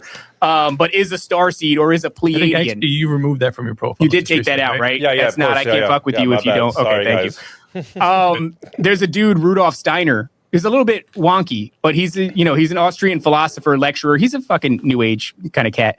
He had a lecture series called The Fall of the Spirits of Darkness. And he's got some wonky claims. He said that like in 1870, the Archangel Michael won a great battle, in the heavenly realms and casted out these entities that fell, from the heavens to the earth. But he goes, these spirits were cast down into the human realm and would be redefined, rebranded. It's the same shit over and over again as enlightening, progressive, which that's a fun word, progressive. Oh, God. And scientific rather than demons. He fucking says demons. And that eventually mankind would be fully deceived by these entities, insinuating it would be a long, Process. learning curve until we were deceived. And I think that starts probably 1947. And it goes on and Hollywood does it to us and, all this shit. And then he looks at our current era is the time when the deception will be fully accepted. So like, it's not just a biblical thing, and I do want to talk about the nature of these things because we talked before, if they're going to rebrand, if they're enlightened teachers, if they're ascended masters, like I kind of fuck with David Icke, although he's been a little bit weird and bitchy lately, but the thing that nobody knows, he's just doing a lot of complaining. I'm like, stop fucking doing that. The thing that nobody knows about David Icke. He's at that age. He is, dude. He is. And it's all over his face. He just looks pissed off. I get it. Like, I know it's fucked up when you laid the groundwork and then other people come along. There's some black bitches saying that, talking about reptilians. Fucking famous off of talking about reptilians and shit. Like, I get it. It burns you up, but like nothing is less becoming than bitching and moaning. So, but the thing that nobody, or I guess it's public information. He wrote about it himself. This dude had something of a stroke, and within it was like a Kundalini awakening. And in that stroke, he received a download of a shit ton of information from what he identified as an ascended Atlantean master, or rather what identified itself to him. Who is this? David Icke. Oh, really? Oh, wow. Yeah, dude. He writes about this in his own fucking memoir. I don't know what you would call it. I don't know what British people call it, but he this is what he experienced and what he talked about. And so it's like you have ascended Atlantean masters, you have teachers, you have spirit guides, you have. So just to put it like to really drive that home, if you believe Gary Wayne's work, he'll directly correlate Atlanteans and the Atlantean masters with like the fallen, the Nephilim, their children. That's what Atlantis was. Yeah. What's the hideous little not Alice Bailey, but the other woman? Blavatsky, the little potato woman. She basically said that the Atlanteans, the way that she described them, I don't know what she was reading some text and she was saying that they would build statues of themselves, but it was a 1-to-1 ratio, and that those statues were fucking gigantic. They were like 16 feet tall or something like that, insinuating that the Atlanteans themselves were giants from a advanced race. And so, I don't know about you, but if you look at the Book of Enoch, a dead giant, a dead Nephilim is a demon. That's explicitly what the Book of Enoch says. So that's actually not even far from saying if you're channeling an ascended Atlantean master, the Book of Enoch says you're channeling a demon. Yeah. And they're very deceptive and they're very ancient. I agree. So by the way, Alice Bailey also said 2025 to 2026. I know we were talking about Blavatsky, but I have Alice Bailey in front of me. Predicts that 2025 to 2026, we're going to have a redefining of Christ into the cosmic Christ, which once again, that cosmos thing. So if we have Christ consciousness, the reappearance of Christ. She wrote this. By the way, she wrote this in a book called The Reappearance of Christ. You know what year? Anybody? What year was it? 1947. Yeah, dude. What the? Crazy, dude. What's going on there? But she says 2025 to 2026, there's going to be a redefining of Christ into a cosmic Christ or a Christ consciousness, which is to me, it's the Antichrist. But all these fucking people, even Baba Vanga, you mentioned Baba Vanga for a second there, the little blind mystic, she died a while ago. She predicted her own death. She was a clairvoyant with a hell of a hit record, actually. And she predicted 2026 was going to be aliens. So it's like over and over again, people have seen this coming. And now this is what I'm talking about. It's like the government wants to do this disclosure, and all these people that are in Conspiracyville want to say like, yeah, dude, aliens aren't demons. It's like, what about the swaths of people that predicted that this thing was going to happen during this time? And why isn't the government? It's one thing to like say, hey, there's some technology. I don't know about you, but I don't care about the technology. What is the nature of these things? What is their nature? What do they want? What are they adversarial? Like, what the fuck is going on? Also, like the technology that we will get, what's the trade-off? Because we've already seen the American government using some of this technology, like the discombobulator. We know about the craft that's flying around. Some of it might be UFOs. A lot of it's probably us. It's just stuff we've either back engineered or was given. So we're getting really comfortable with the idea of using this stuff. And I think we're going to see it. But when you get it, when it's presented to you and given to you, what strings come with that? Like at the top of the show, we were talking about, you don't take that money. Oh yeah. And then go off reservation. Nothing's for free, right? Yeah, Sam, you're not gonna be fucking flying in a UFO and then go, I think I'm gonna do a conspiracy podcast and say, fuck you. Yeah. No. It's not happening. Like that. They're gonna fly you into a tower. I mean, I do think a lot of these alien abductions, as people experience them, I think a lot of them are kind of covers for MK Ultra adjacent programs. Yes. So I think they might have like manufactured some biomechanical husks that they can kind of fucking, move around with. And they give people screen memories, because so many of the people who were abducted report the presence of medical personnel, military personnel, things of that nature. And I'm not saying that absolves it and there is no entity phenomenon. It's just like over and over again, if you look at what the intelligence agencies are doing, they're using channelers. They're using remote viewers. They're into this psychic phenomenon. They're channeling these entities. So I think often what happens is you have like giant advancements in technology, whether it's recovered tech that's back engineered or if it's channeled. You know how many people create? I agree with you. I think something that's very similar to that is that there's this belief that many of these cryptid sightings are actually elite hunting games. Yeah, dude. The elites kidnapping people, them starting the rumor that it was Wolfman, Dogman. Not saying that they don't exist. I'm just saying that they're using that as a smokescreen to cover their kidnapping and their sacrifice and their sex magic and stuff like that.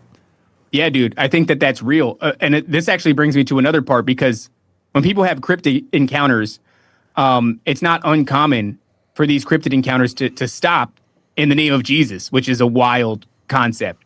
But more prevalent is that there is a shit ton of people. Joseph Jordan. Thank you. I'm so sorry. I can't remember this dude's name. He crushes.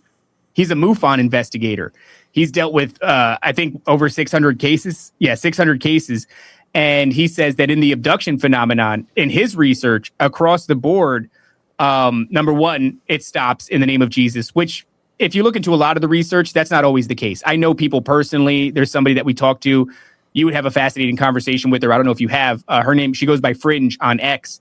She's a police officer who was also an alien abductee victim and was possessed by the lady, by the way, and eventually had to cast. She thought it was a good thing.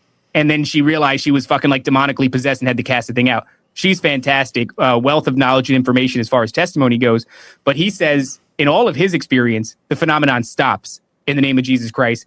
And also what's uniform is that there is what the Bible calls generational iniquity, which means somebody in your bloodline practiced the occult. Somebody in your bloodline was like a high-ranking, Freemason. Somebody in your bloodline was a New Age practitioner or a pagan or a witch or something like that. My grandmother was a lifelong abductee victim. I've had a shit ton of super strange experiences. She was fucking around with the New Age. She was a clairvoyant. She was a witch. All these different things. My grandma was psychic. My cousin's psychic. Johnny doesn't believe I believe I have psychic abilities.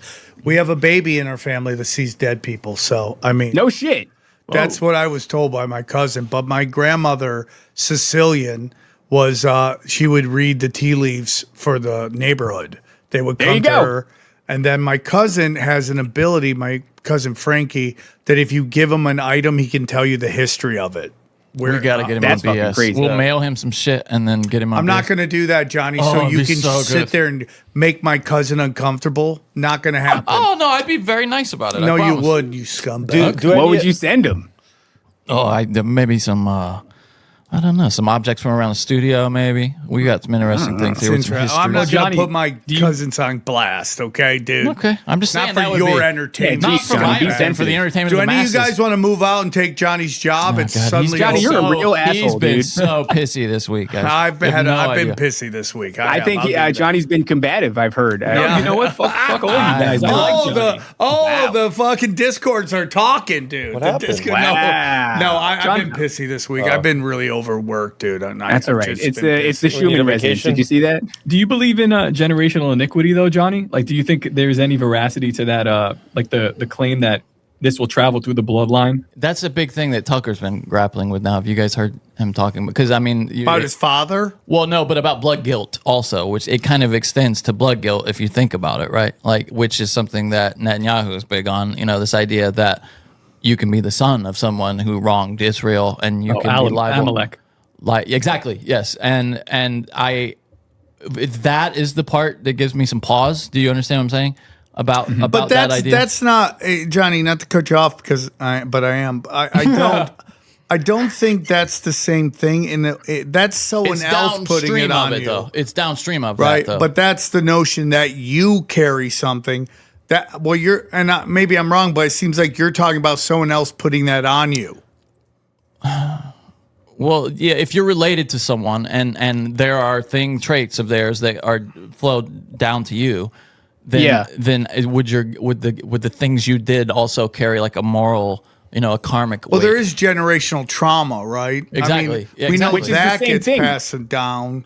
But Yeah, that's basically what we're dealing with here. You also, I think you could get stuff put on you. That's this is the idea of like if you bless Israel, you'll be blessed. If you curse Israel, it doesn't mean that if we give them money and weapons. It means if you speak blessings about them. Yeah, like for example, I pray that Israel stops fucking up the world, realizes that Jesus Christ is the Messiah, accepts him, and then has eternal salvation. Like that's a blessing. That's a hell of a blessing, dude. But if you Amen. say like, I hope that they are destroyed or whatever, like that's a curse that you're speaking on someone. And yeah, like, but let that's me not- ask you something. This gets. Is this the Israel of the Bible? Because again, we go back to Solomon. Solomon starts doing child sacrifice because that pagan pussy's fire, right? And God cast the Israelites out of Israel. And that's why all the really Orthodox Jews, you see them a lot in Israel, you see them a lot in New York City, saying that this is not the Israel of the Bible. Thoughts? So, okay, wait, two things. I want to go back and just make a quick comment on the generational iniquity thing. I think there is real validity to that. You can experience the sins of your fathers or your ancestors, but the good news is the debt has already been paid. Jesus Christ came and wiped the slate clean. So it doesn't matter if you're a believer in Christ and you pray the blood of Christ over the bonds that you have because of generational iniquity. It's done. It's over. It's already paid. It's like a remedy to an old system that is very real.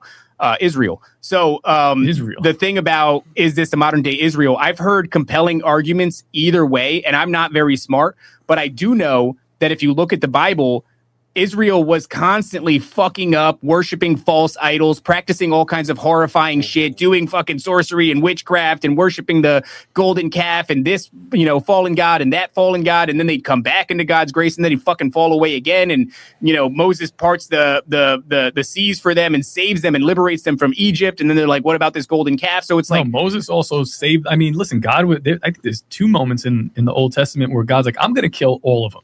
One moment definitely at Korah, and Moses has to step in the gap and be like, yo, don't kill him. I know they suck, but don't kill him. And like he has the earth come and eat some of these prophets. And another time, like he's like, I'm going to go down the line here of all these Jews and kill him. And Moses steps in the line. He goes, don't do it. So it's like they suck. They always have sucked. Yeah. They've always done horrible shit. Yeah. But I guess the real question is like the government of Israel and the people that are there. I think you have like this crazy mixture. And that's exactly how I do it. If I wanted to, fulfill biblical prophecy in order to get to whatever end time here and make my play, I would mix myself in with this. So you see it clearly as like I think Netanyahu is Polish. And Yeah. he's the president or the prime minister of Israel. He's also like related to fucking Javier Milei. Maybe. So it's like, I think so. We're talking about blood. crazy, right? Uh-huh. Yeah, the It's a bloodlines are important. Small group and you ain't part of it. Yeah, dude. Small But club and who- you ain't part of it.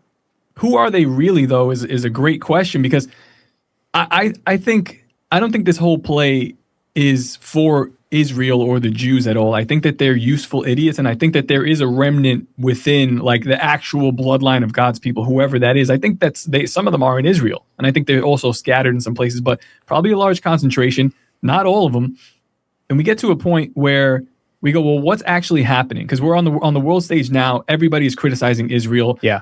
Israel's about to probably cause a nuclear war. Yeah. Like they just Hold bombed. on. Does the nukes Nephilim aren't real. Deathsquad? There we go. I was like, No. They're about to cause a big bomb war. yeah, big yeah. bomb You know go what I'm boom saying. war, dude. Big Yeah, bomb go what- boom. But to the people, to society, causing the nuclear war is a huge no-no, and they are consistently stepping on that line. Like they just bombed an oil facility in Iran that is related to Qatar, which is one of our allies. And this oil facility is like the biggest in the Gulf, one of the biggest in the Gulf. So like they're going to cause huge shortages. It's going to be a big It's problem. gonna and get, people are you gonna, know, they're gonna lose. the They're biggest giving time, up. no They oil. want to negotiate. It's like, but the world will turn on Israel. Yeah. And I think Israel right And that's now, biblical prophecy. The nations turn against Israel. yeah, but like but what does that do to your belief in religion if the people who kill the babies and put their cigarettes out on the babies and just drop white phosphorus on people, God steps in to defend them? Like, is that a weird mental gymnastics? deserve to die. No, I mean, I mean, you could look at it as a bit of a contradiction, but coming from like after really thinking about it, like because it's one of the things that I stumble on a lot. But it's like, man, that's the God that I serve. The guy that says, "Here's the promise I made you, and this is the promise that will stand." yeah. And it's like, no matter how many times you shit on me or you say this, I mean, when they asked for Jesus to be killed, the Romans were like, "Are you sure?" And they said, "Yeah, put his blood on us and our generations." Like And God didn't step in to stop that. they put a blood curse on themselves, and it's God's like, I'm still going to honor my promise to you, the promise that I made to your forefathers. Like knowing that this was all going to happen, but hey, we're all messed up too. I'm not messing Well, up. that is crazy. So I'm still coming to my understanding of the Bible. There's a lot that I have to learn, but like if you just look at that functioning thing, if God makes a promise to a people, says this is my people, right?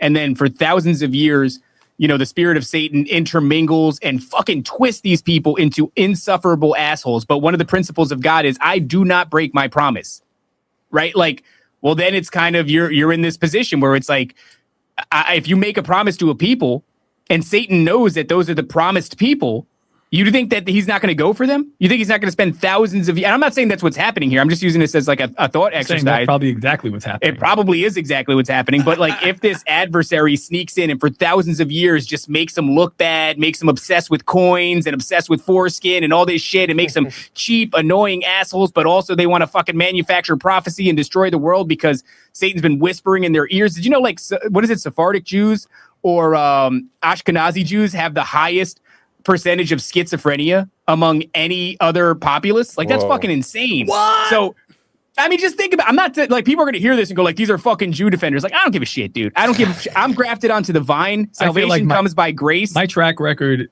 should go deep enough where you don't say that, but that they will. It doesn't matter. They're still going to say it. We've made fun of the Jews endlessly, but I'm just entertaining As this. you this, should. this- Everybody. Yeah.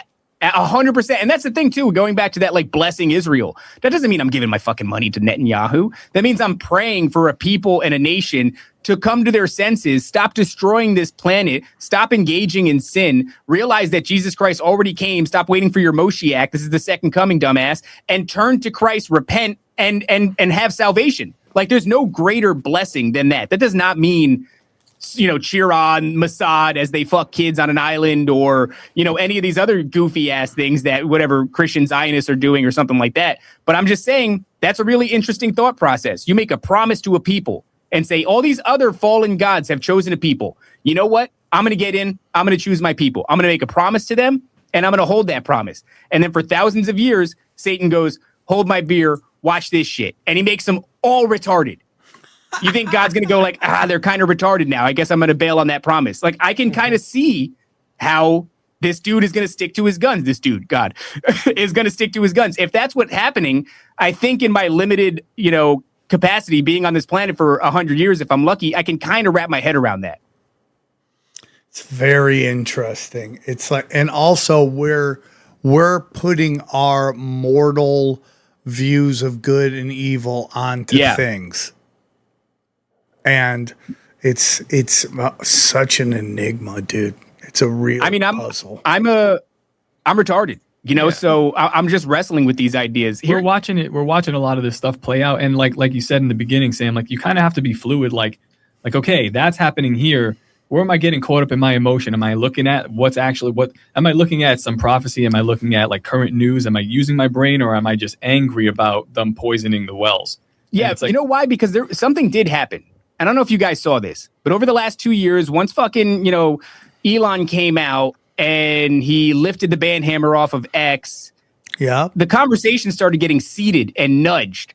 And all of a sudden, people who were not worth shit, who didn't know what was going on at all, were not capable of critical thinking, all started to notice the Jew problem. And I was among them, dude. You catch me on Stu Peters' documentary, Occupied. I got a whole segment where I'm talking about the fucking Bolsheviks and everything.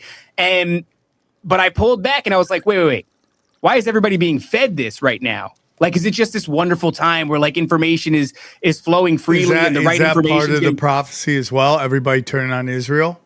Well, that's definitely part of the prophecy. Yeah, so it's being manufactured in front of our eyes. But is it happening? I understand what you're saying, and I'm not pressing you guys on this, but I'm asking. Dog. No. I'm asking a real question. Is like, where does it's happening versus we're getting fed this line? Where is that? Because there are things happening. They are doing these things. Israel has been behind 9/11, the USS Liberty, the JFK assassination, pedophile sex rings, war crimes in the Middle East. Where does that start or stop? And where does the feeding of us to hate these people because this fulfills prophecy? Where does that start? So I might have a different answer than me because I got some like new theories on, but okay, I'll give a really quick one. What I think we're experiencing is what I call the pressure cooker theory, which is if you suppress speech, it does not go away. It just ferments in the underbelly, right? And all of these things that you just pointed out are true. It's all true.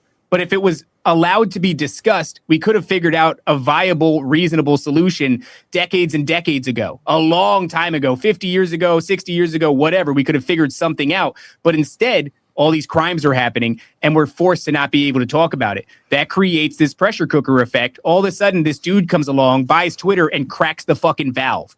And what that does is it causes an explosion. So I think like the line doesn't exist. All of these things are true. All of these things are true. But instead of dealing with it in a healthy way, I think it was suppressed on purpose in order to get to a point, historically speaking, where you can leverage the public's response. Because they create this, we're right? meant to react.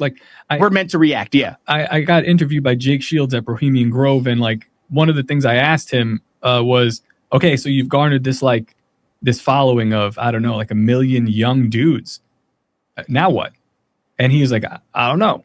And I'm like, yeah, that's a good fucking question, man. Like, because you're all riled up, and I think you're pointing at a thing that is very correct, and this is obvious. Yes. But now the solution is like, well, now what? Well, look at how Israel was formed. It's formed by the Rothschild, which is the red shield. And when you kind of take the etymology of that to heart, a shield is something that stands before. It protects. It's like that first layer. Yeah. What are the Rothschilds protecting? Well, what's behind the shield is the question. So like, okay, Israel is this shield. Israel is that first layer. And now we're meant to notice it. And now we're meant to go out there and repeat atrocities of history, which I will have no part in. Like, that's when I pulled back. I'm like, I'm not going to do that. Yeah. I'm not going to, because if some of these people are God's people, I'm not going to be responsible to talk to God later on and be like, yeah, I killed some of them. You know what I mean? Yeah. Want nothing to do with that. They got to stop. They got to stop what they're doing, and they will stop because this is just how the world is going. But like, now we're meant to notice. Now we're meant to take action. Something's going to happen with Israel to the Jews or whoever, whatever you want to call them there. I think what I think is going to happen, I think they're going to be moved out the way. And I think something like the Vatican or the Catholic Church is going to seed itself in Israel as like Johnny, the, kind we've of been the rightful, talking about that. yeah, That the elites, once a brand is dead, they get rid of it and insert another thing in there. Yeah. They do it with content creators. They do it with why is Dan Crenshaw gone? Why is Boo Boo Child gone? What's her name? The black chick in Boo Boo. Texas. Yeah. No, what's her? She I doesn't even talk like that because her brand is so dead. It just it doesn't work anymore. So they replace a dead brand with a brand new brand.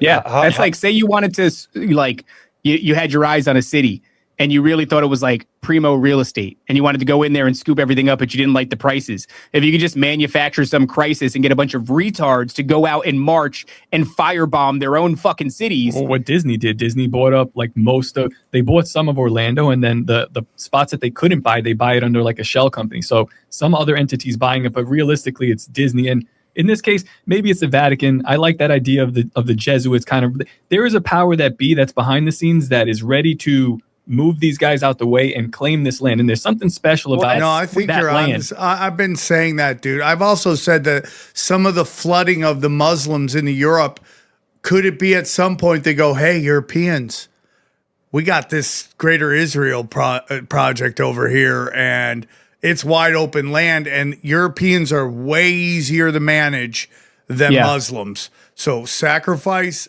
and it also fits into, the Israel, the lost tribes of Israel versus the pagan war that's supposed to become led by Germany, was now known as Germany. It kind of starts to play into that as well. But I've said this, man, the Israel brand is the brand is dead. And it goes back to almost like pressure cooker shit, where it's like they put a bubble over Israel, no outside criticism, and they become the worst version of the most extreme version of themselves, where the Zionist is what the mainstream media and Hollywood try to convince you white nationalists were, white supremacists were, but really it's the Zionists that is super racist, super supremacy, super tribal, all the things that every group hates about white people. Zionists really are. And maybe it's meant to be, here we're at the end game of like, okay, out with that, in with this new group that's a lot more manageable. Yeah, I think that you were talking about that bubble that they put over. I think we're getting to that point where they're just going to lift the bubble off. And I think we're there. I think blacks, Jews, gays, and women, there was a bubble over them. Obviously, Jews since the World War II, but in the 80s put over those four groups where you couldn't criticize them, and they became the worst version of themselves. Dude, the most extreme version of them. Why is the removal, again, like the question always is like, yes, these things are happening, but why are they happening and why in this time frame? And why is the removal of this bubble off the Jews, which are, the prophetic people, happening at the same time as fucking aliens? And if we're correct about the nature of the aliens being, lowercase g gods in some cases, or Nephilim or demonic, whatever, why at the same time, why do they go hand in hand? Why is it like, it's all happening at once, like a domino? Yeah. Are they correlated, or are we connecting dots that don't matter? Is a question that I feel like is fair, and we need to keep asking ourselves that. I have this really fun, I don't know if you guys have seen this, but there's like, how sometimes like 4chan, they would come out and they would say something mysterious, and they would be like, I'm a whistleblower for this and that. And then give it enough time, it ended up being true. Like, for example, the guy who said that he was on duty when Epstein was killed himself. That guy ended up being a real fucking dude. He was actually on duty that night. He said that he watched, a vehicle pull up, didn't do the check-ins. He thinks that they actually got his body out. So sometimes, 4chan. What's your guys' take on Panama Pete or Panama or whatever beach? Bro, have you seen his teeth? I want to get him on the show. Yeah, we want to try to get him on the show. We're out in Florida. Dude, what a insane play that would be. But the amount of press this guy's getting is suspicious. Why is he? Yeah. Why is Jimmy Kimmel putting the guy that looks like a serial pedophile on his show? There's no other person, and if you had a guy who goes, this dude looks just like Hitler, and he's just living his life, would Jimmy Kimmel be like, let's meet fake Hitler? What's it like to be fake Hitler, dude? Well, I'm a veterinarian. I just want to work with animals, and everyone thinks I killed. Everyone I can't grow. I try to grow. I can only grow this. This is the only mustache I can grow. Right? I swear, at this point, it's like Jimmy's source is dried up, and he'll do anything if you just let him drink one last baby. Just one last baby, just a sip and whatever. Yeah, have Panama Pete on, whatever the fuck you tell me to do. That guy, he'll cry on television for the dumbest shit. He'll have this guy. I don't pay attention to anything he does. As far as Panama Pete goes, I don't know. I think it's fun. I think they like to throw just chaos. We call them golden apples. There was a goddess, I think Aphrodite. She had these golden apples of chaos. Oh, interesting. And she would throw them into arenas where even other gods were having like parties and stuff. And she would watch the chaos that would unfold as they started interacting with these apples. I think we're in this place where as you bonk the apple, as you continue to inquire about it, it grows larger until finally it blocks your path. Yes. So we do that shit all the time. Whoa, that's interesting, dude. Yep. And you know what? The Netanyahu Live or Dead is the exact same playbook they played with Damar Hamlin and the Buffalo Bills. Oh shit, I forgot all about that. Shit. Yeah. Same thing they did with Jamie Foxx and whether or not he's cloned. Like they just do this shit. It's just the same playbook over and over. Damar Hamlin died for the shot, and then you see this shadow figure walking through the back, but they won't show his face, and then he's alive, and you're like, dude, look at these stupid conspiracy theorists. They thought he was dead, and it's all meant to destroy credibility, dude. That's why I barely buy into shit. I made a tweet when there was like supposedly AI videos of Netanyahu and everybody thought that he had like 6 fingers, but he didn't or some shit. And I made a tweet and I said, everybody's worried about, I said, while you guys fret about AI Netanyahu, I am pondering the explosion I saw that one. I saw that. Bigfoot sightings in Ohio. And it's like, there's something for everybody. And so I look at it all, dude. Honestly. Some of those were AI Johnnies. Like there was at least 2 AI videos. I'm like, this is the 6 fingers thing. That was an optical illusion and pretty obvious. I'm not even gonna lie. Like the one with his sleeve, it just looked like his sleeve. Like it just looked like his sleeve. The sleeve one is frankly the weirdest to me. But yeah, I thought it was like, because you wear a suit sometimes, and when it settles, it'll like slide down your arm. I'll be real with you guys. What about the coffee though? You guys thought that coffee was doesn't fake? bother me at all. Well, we work in a coffee shop. That's exactly how coffee behaves. That is how coffee can confirm. Johnny said that. Johnny said that. Johnny said that. I don't know, man. I just like to be honest. How do you guys even know this is real right now? We're not even fucking here. Chad, is this real? XG is the first iteration of AI. That's why. That's why he's Timo AI over here. Had me for a while. Just give me a moment. I'll get you the answer. Hold on, dog. I just need a little before time. fucking the show started, we had our other guy here, Matt, and he's asking about you guys, and he's just like, "Oh, well, who's XG?" And we just played this game with him, dude. We're like, we very stone faced. Where's he from? No, he didn't even say that. He was just like, "What's XG about?" We're like, "He's Mexican, right?" And he's like, "Okay, but like, what's he about?" And we're like, "He's Mexican." Yeah. And he's like, "Yeah, I don't understand." And we're like, Mexico. And he was like, "What the fuck is going on, man?" That is XG. That's all you need to know. That's all tell you me need to about know. XG. He's Mexican. That's the end of it.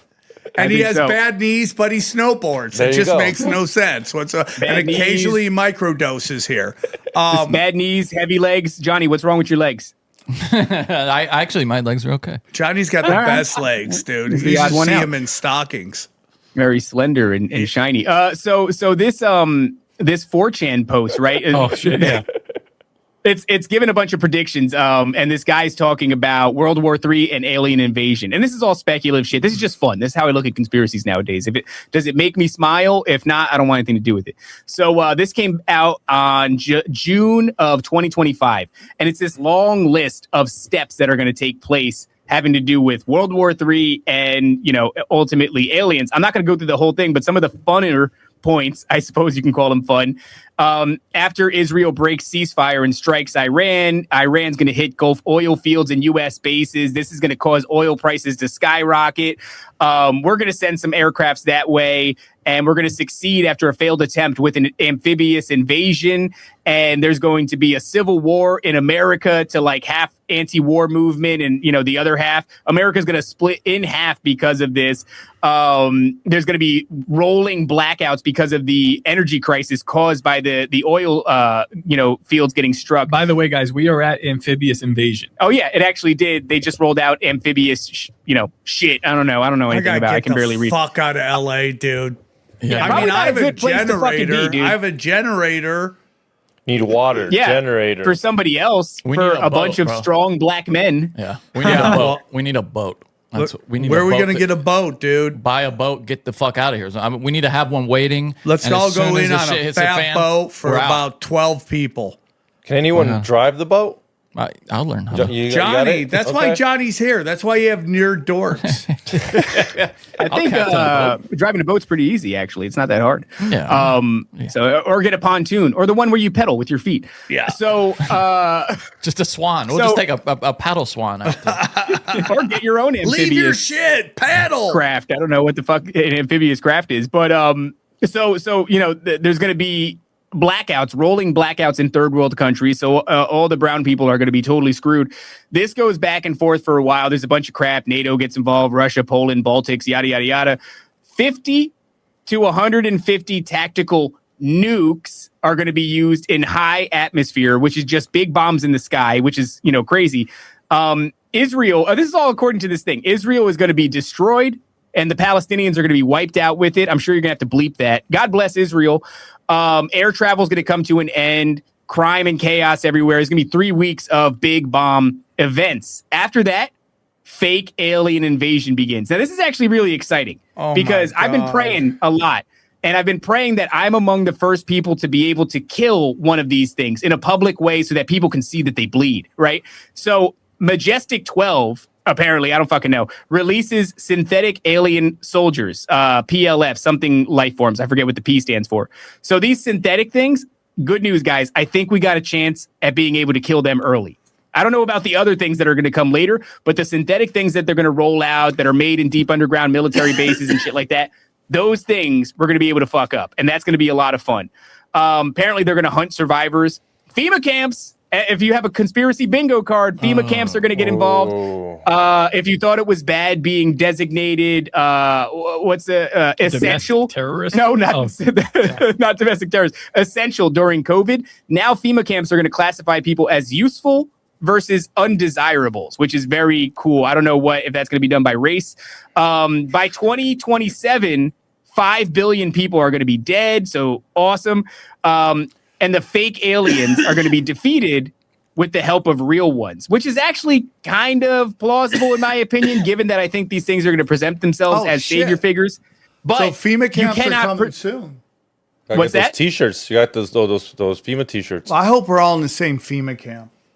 Oh, that would be dope. Yeah, but the question is, are we going to be useful or unuseful? I mean, the unusefuls are all going to be the We got to get the Antifa fuck people. out of here. We got to go back home, dude. Got to go south. Get out of Let's here. do it. Let's figure it out. I will refuse to work. We're podcasters. We are unuseful. We're go unuseful. into the woods, dude. You got to go into the woods. Dude, let's go to the Appalachian Mountains, That's what I'm saying, man. You got to scatter into the woods. That's we got to the thing we got to do is get another license plate, because if we roll in with California plates, they're gonna kill us. No, you take your license plate off. Yeah. I shoot even now in Florida. Anybody who has California license plates, we're allowed to pull out the gas. As soon as they roll up to the coffee shop, they get shot. So yeah, get new license plates. I mean, I don't know what to do. I think it's going to be one of those situations where, like, you think about doomsday preppers, and it's like all you're doing as an old dude with a bunch of ARs is stockpiling for somebody else, for the strongest black dude. Like, that's all you're doing is keeping supplies for the strongest black dude in the neighborhood. Bro, so I'm gonna put they're at the gun shop I'm at. They have one of those mounted guns. Hell yeah! I'm just gonna put that somewhere. I find a balcony, have the rollout, and just be like, "You're coming. I'm taking all you guys with me." This is fucking funny because right now I'm looking for a second car, and I keep saying, like, I like to get a pickup truck. And my wife's like, I don't think we need a pickup truck. Why do we need a pickup truck? And I'm like, it's fucking reasons. Because I want to be able to mount a gun on the fucking roof of it, but I can't explain that to my wife. It's legal in Florida. It is legal in Florida. Pretty much everything is legal in Florida. Well, anti-Semitism laws. Oh yeah, that's right. Yeah, I'm gonna get taken to prison for more than a few memes. And so fake aliens defeated with the help of the real ones. One world government under this whole banner of the helpful aliens and the UN. Dome of the Rock destroyed. And then the script is complete. So, I mean, look, there's a lot What's the timeline on this? Are we we just got to get through 3 years, or what do we got to do? Well, they said that the this is an authority on what's going to happen in the future, but this guy from 4chan. Yeah, this guy from 4chan. So 3 weeks of nuclear events. I mean, look, if you go to the beginning of it, Israel breaks ceasefire, strikes Iran. Already happened. Trump responds with B-2 bunker busters on nuclear sites. We haven't gotten something like that. I know there's been some issues with B-2 stealth bombers or something like that. And Iran hits Gulf oil fields and U.S. bases. We just had something recently where an oil field or an oil refinery in Texas caught on fire. And there's been a sighting of an orb UFO that's been going viral over another cigar-shaped UFO over an oil refinery. I don't know, man. I mean, it's hard to say. This, I think, would be pretty quickly. This, to me, by 2027, 5 billion dead. So we're already halfway through the year almost. Oh, not halfway. It was only the fucking third month. I'm retarded. But the way that I've come to understand things, if you really study what their plans are, it seems like it's slow build up and then all at once. Boom, boom, boom, boom, boom, boom, boom, boom, boom. All these crazy things happen in a very short season. I think even Cliff High has his predictive AI model that predicts something very, very, very similar to this. This is the guy that predicted Joe Rogan's podcast with Donald Trump, but he predicted it back in 2009. And he also says there's going to be, some sort of a war with Israel and Iran. And around that time, there's going to be orbs in the skies. And, we're going to go through this gigantic, he calls it a melee. Cleansing. Yeah. Yeah. Ethnic cleanse. No, he didn't say that. Yeah. Cleansing. He says it's chaos on all levels, that all of the systems fall apart. And he also alludes to this idea that the Epstein files, which right now, anonymous, which I think is very fake and gay. Yeah. But they're coming out and they're going, this is really bad for the U.S. and Israel. We have the rest of the Epstein files and they're unredacted and we're going to release them. And I go, oh, good. The next plot device is here, and we're going to further this script along. Release them, don't release them. I don't really care. I'm to the point now where I'm like, let's speed this up, man. I'm not an accelerationist, but if you've been waiting as long as we have all these people, you've been doing this for so long. I've been doing this for a long time. I've been doing the show, but at 16 years old, I was like, they're going to fucking put our bodies in giant plastic tubs after we, get rounded up into FEMA camps and this fucking manufactured virus is going to hit. And Jesse Ventura said so. So it's been a long ride for me. I'm a little bit fatigued. And I just I don't know, man, it's probably not good. But every time something happens, it's like I'm watching I'm so dissociated. You know what I mean? That's it's like I'm watching Netflix. Here's the problem. All this shit just keeps rolling out and I still got to work. I just got to work every fucking day. Just grinding. I had to work on 9/11, dude. I mean, I never get a day off, dude. Yeah. Fucking fake aliens, nuclear bombs. I'm still going to fucking work.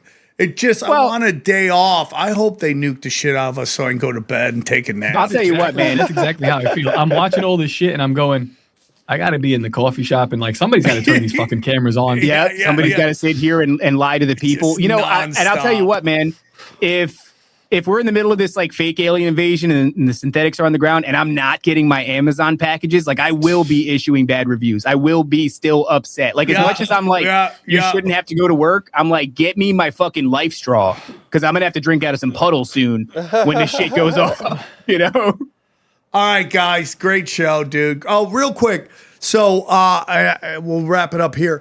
So Johnny and I read this weird thing that was taken off of 4chan or Reddit. It was about the Miami alien situation. And it's you go back to hey, that guy said something. The ones that were at the mall running around? Yeah, and it was it was really weird. And, it's probably fake. But here we go with all these stories that are presented as fake and then they turn out true. Yeah. But this guy said some crazy shit, dude. Like, it got way, like, dude, I was telling Johnny this. It's like, there were so many cops there, you would think someone brought a gun to a synagogue. That's how many cops were at this fucking mall, dude. You know, and it's just, there were so many cops. They're like, it's fireworks. And then this guy is like, I'm one of the guys on the fucking thing. And dude, I showed up. There were men in black. All the windows were busted. Dude showed up telling us, you don't know nothing. Take this thing. He goes to work 2 days later, right, Johnny? And he's like, how is Gomez doing? They're like, who the fuck is Gomez? And it's like weird ass fucking like men in black fucking hit you with the blue light shit. And we should, we should do that as a movie. We should option that script from that guy if he made it up, because it would make a fantastic fucking movie. Well, when that happened, that's like almost the beginning of our show. We started Pretty early, saying, we were saying Nephilim shit for no reason at all, and it started to go viral on Twitter, and then that happens, and then right after that, Tucker Carlson and Roseanne Barr are talking about the Nephilim, and it was like a season for that. But if I remember correctly, like we were all over that, and one of the, like there were a couple of interesting points. One was there was a huge response of all police, and typically when you have an emergency or something happening like that, especially with that many police, there's going to be firefighters and ambulance behind it. Yeah. There was no such thing in this case. It was police that was surrounding the area. You can pull up those old videos and you can see them. They're legit. I was actually Might have been like 100. It was it was a lot. I was in contact with one of the guys that was in the high rise that he was recording from above, and he was saying he saw some shit, and we tried to get him on the show, but like he just went radio silent, so that's gone. But suspicious activity there, and I do remember like Clint was living nearby. Oh, yeah. And he didn't have internet For like a week or some shit. Yeah, at least 3 days. Whoa. Yeah, the internet went out. Yeah. The electricity went out for a much shorter time than that. Yeah. And then there was rumors that they shut the airspace down above the mall. And what's really crazy is like, it was like fireworks, but really what it was like. Oh, no, it was like they tried to say it was black kids. It was black kids with sticks. I was like, oh, like that's crazy, dude. Like I've never seen that kind of a response. And then there was videos that came out. Swear to God, it was a euphemism. I forgot what it was. Yeah. Teenagers with sticks. Scholars with sticks. It wasn't that. It was that's what they did release some images where it was like tall, skinny shadows, but you could tell it wasn't black kids. And I don't know if that was even real. I don't know what to make of that. Well, leading up to that as well, we had the Las Vegas aliens, which was interesting, like the dynamic of how the ones with the Mexicans? The ones that the ones that landed in the backyard where Homeboy was working on his car. So like 8 feet tall Homeboy aliens. And they said, oh, these are huge aliens. And then the next event, which was like 2 weeks later, was the Miami Mall thing. And they, for some reason, said, oh, they're Nephilim in the Miami Mall. And I was like, why the change in verbiage? Why was weird. That? Yeah.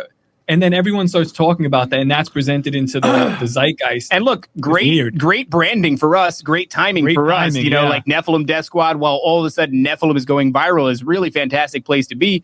But it is weird. Like, why are they aliens in Vegas? But then only a year later in Miami, it was like probably 2 weeks later. Was it? I thought it was a fucking geez, man. Yeah. And in that amount of time, all of a sudden it's Nephilim. No, because that was Christmas. The Las Vegas aliens was Christmas, and this was like early January, right? The Miami Mall thing. I don't know what to make. I mean, I saw that something came out. You know, you guys are talking about like a 4chan story or Reddit story. I didn't look into it. But yeah, I mean, this is this kind of thing that the Miami Mall incident is almost like experiencing a little bit of a resurgence, and now this thing drops because it was kind of lifting back up again. Like, I don't know, I'm always skeptical. You know, we said earlier, like information warfare happens in a different way where it's not so much people getting paid, but it's narratives that are compelling, like slipping in. What kind of narrative are we ourselves proliferating that is? Oh, I know damn well I've proliferated some shit. The Jews, I was 100% proliferating. Like when Elon Musk retweeted my thing, and I'm like, you realize you're a useful idiot in this scheme, that this ball that's rolling forward, no matter where you go. So it's like, when do I touch that ball and when do I back off is always the question for me. And every time Tucker Carlson says Nephilim, I'm like, are we wrong? Like, are we retarded? Like, I don't know if we're on the wrong, because you know, it's like when a talking head with that kind of profile starts echoing your similar sentiments. You know, he was doing that with Roseanne, and I'm not saying that Roseanne has got an agenda, but like, it was just weird to watch these people, you know, say the things that I'm saying, and I'm like, now I got to check my shit. Like, am I saying the right thing? like, because it's almost mainstream. It's almost mainstream now, right? Like Nephilim, fallen angels. I still believe like this is the core of what we're dealing with. I just think it's a matter of, I don't know, when something is true and it's compelling, there's no telling who's going to grab onto it. So yeah, as far as the Miami Mall incident thing goes, like, I don't know what that was, but I know you don't shut down airspace. You can't explain the blackout. You can't explain the internet going down. You can't explain why there was no other emergency vehicles other than 100 police cars. I don't even know of does a school shooting get 100 police cars? Like, I got no idea. Synagogues are the only thing that get 100 police cars. For 50 kids. I looked it up. There was roughly 50 teenagers there. It was on New Year's Day. There's definitely something happened there that's a lot crazier than they want us to believe. And the 50 kids thing is a psyop, and maybe the videos of some tall thing is, but you know, it's a psyop that, oh, it's this tall thing, when maybe it was fucking something totally else, and they just would rather you talk about the tall thing than what was actually there. You know, it also gets into when they were talking about the guy who ate someone's face because of they blamed it on bath salts, but really it was like some MK Ultra vaccine shit that he just went nuts.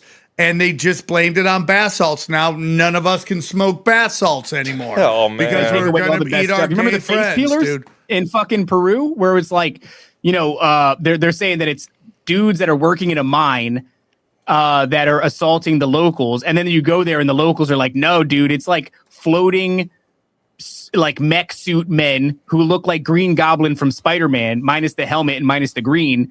And they are peeling the faces Timothy off of the Alvarino locals. has done great work on this. He actually does, yeah. Even though we hate him. And I make fun of him because he believes in the face peelers thing. And it's not that it's not compelling. I'm just looking for any reason to make fun of him. So my logic is totally inconsistent. But that's weird shit. It is super weird. And that came out around the same time. The Peruvian face peelers was around the Miami Mall thing. It was around the aliens in Vegas. Like, we keep having this thing. We keep getting really close to the sun and then like culturally backing off for a little bit, decompressing, talking about the Jews, all the fun stuff. And then all of a sudden, like some bizarre, disproportionate sightings of Bigfoot in Ohio. Wait, what? And like the police are talking about it. Oh yeah. From the 6th to the 10th, we had about 9 sightings of Bigfoot. Yeah. And even that is like, dude, do you know how fucking crazy that is? You get one sighting of Bigfoot once in a blue moon by some dude who probably has sex with his relatives. It was nothing but hot chicks DMing me on Instagram about all these Bigfoots. I was like, this is great. Big feet. Yeah, I mean, it's I don't know I don't know what that is, and then it just fizzles out. And so it's like these iterations happen. I correlate it to Bitcoin. Like Bitcoin will go up, and then it'll be a steep decline, and then the next time it goes up, it's much higher. So every iteration that we pass, it's just like more and more intense, like these waves of just like contract. I guess it's like the a birth Elijah Schaefer shit, right? All this stuff comes out about him, and then 2 weeks later, everybody's. I'm just telling you, if a scandal comes out about you, just get off the internet for 2 weeks, and everyone will move on. I've heard you say that. I've heard you. People have called you. I DM'd him to see if he needs someone to talk to. I don't know if I told him. Just wait 2 weeks and everyone will move on, dude. It happens. I DM'd him too a while back. He's just been fucking rolling, bro. He's been going hard in the paint. No, he's back. He's back on his brand, which is great. And I just tell people, if you're gonna go hard right or you're gonna go hard left, at some point you're gonna be a human being, and that's gonna cost you. Because if you're pushing idealism, you're going to come out as a human being, and it's going to cost you with your fan base. So it's like, that's why I'm as honest as I can about what a fucking knuckle-dragging scumbag I am, because I don't want you to think I walk on water or I have some holy position. I'm like a fucking just trying to figure this out with you, and I have a lot of vices, and I'm a fucking weirdo. So it's just like, dude, don't look for me for some moral compass, dude. Yeah, I do the same thing for the dick out of the dirt, guys. Like especially if you're in the limelight or if you have a camera on you, man. I can't emphasize this. And even just a regular dude, just fucking, man, be happy with what you got. Get up and thank God. Like, look what I have. Even if your wife is a little ugly, so what? Well, that's the thing that we probably better in bed.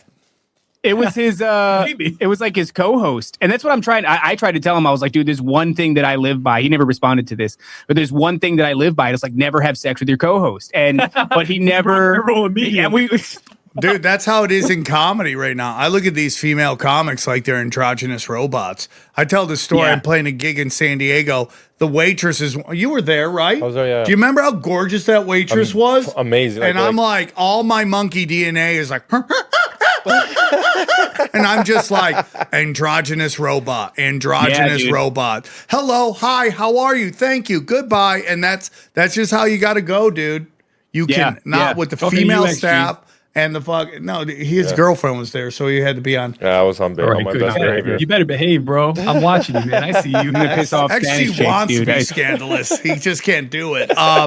Guys, great episode. One more time for the first time. Tell us where they can find you. Nephilim Deathsquad on all platforms. If you're looking for, like I said, we record every day, dude. So if you're looking for fresh episodes, if it's not enough on YouTube, if it's not enough in these other places, head on over to patreon.com/Nephilim Deathsquad. You get to watch the shows live. You get to be part of a huge community. All kinds of perks, discount codes. Oh, yeah. TopLobsta.com is where we get all of our merch. Buy that Dan Bongino shirt. He loves that one. God bless Deputy Director Dan Bongino. And also, when it comes to Brohemian Grove, which, Sam, you were gracious enough to headline the last one, and it was a fucking completely chaotic, insane event. Well, the Patreon members are going to get first dibs. My favorite part was Lobster was like, yeah, today we had a great show. I go do stand-up, and he's like, tomorrow's the comedy. I go, what the fuck was I doing? What was I doing up there? You're saying the N-word on stage with us. That's what listen, you're That's doing. my Give me rule. I do a advice. festival. That's why they don't invite me. I do a festival. I got to drop at least 10 N-bombs through the whole Dude, I thing. think we Oh, broke well, you goaded us. First off, I took it He as made a us challenge. say it, yeah. Hey, let's go up there. Let's talk conspiracy. Let's talk this. And he was like, let's say the N word. It's crazy, too, And I was because like, in his fine. contract, it was only 3 times. We're Yeah. like, you got to say it 3 times. And he was like, how's it? I like to give you more bang for your buck. I appreciated that, man. And I appreciate you having us, Sam. Tinfoil Hat's been, one of my favorite show. I know Top's the same way for the longest time, probably since its inception. And you paved the way for retards like us. So thank you, dude. Thank you for having us. Thank you, Love the XG. Thank you, dangerous Johnny. retards. One more dude. plug. Come out to the Standard Coffee Shop, Casino, Fabrication Shop, and Christian Library to Yes. see us.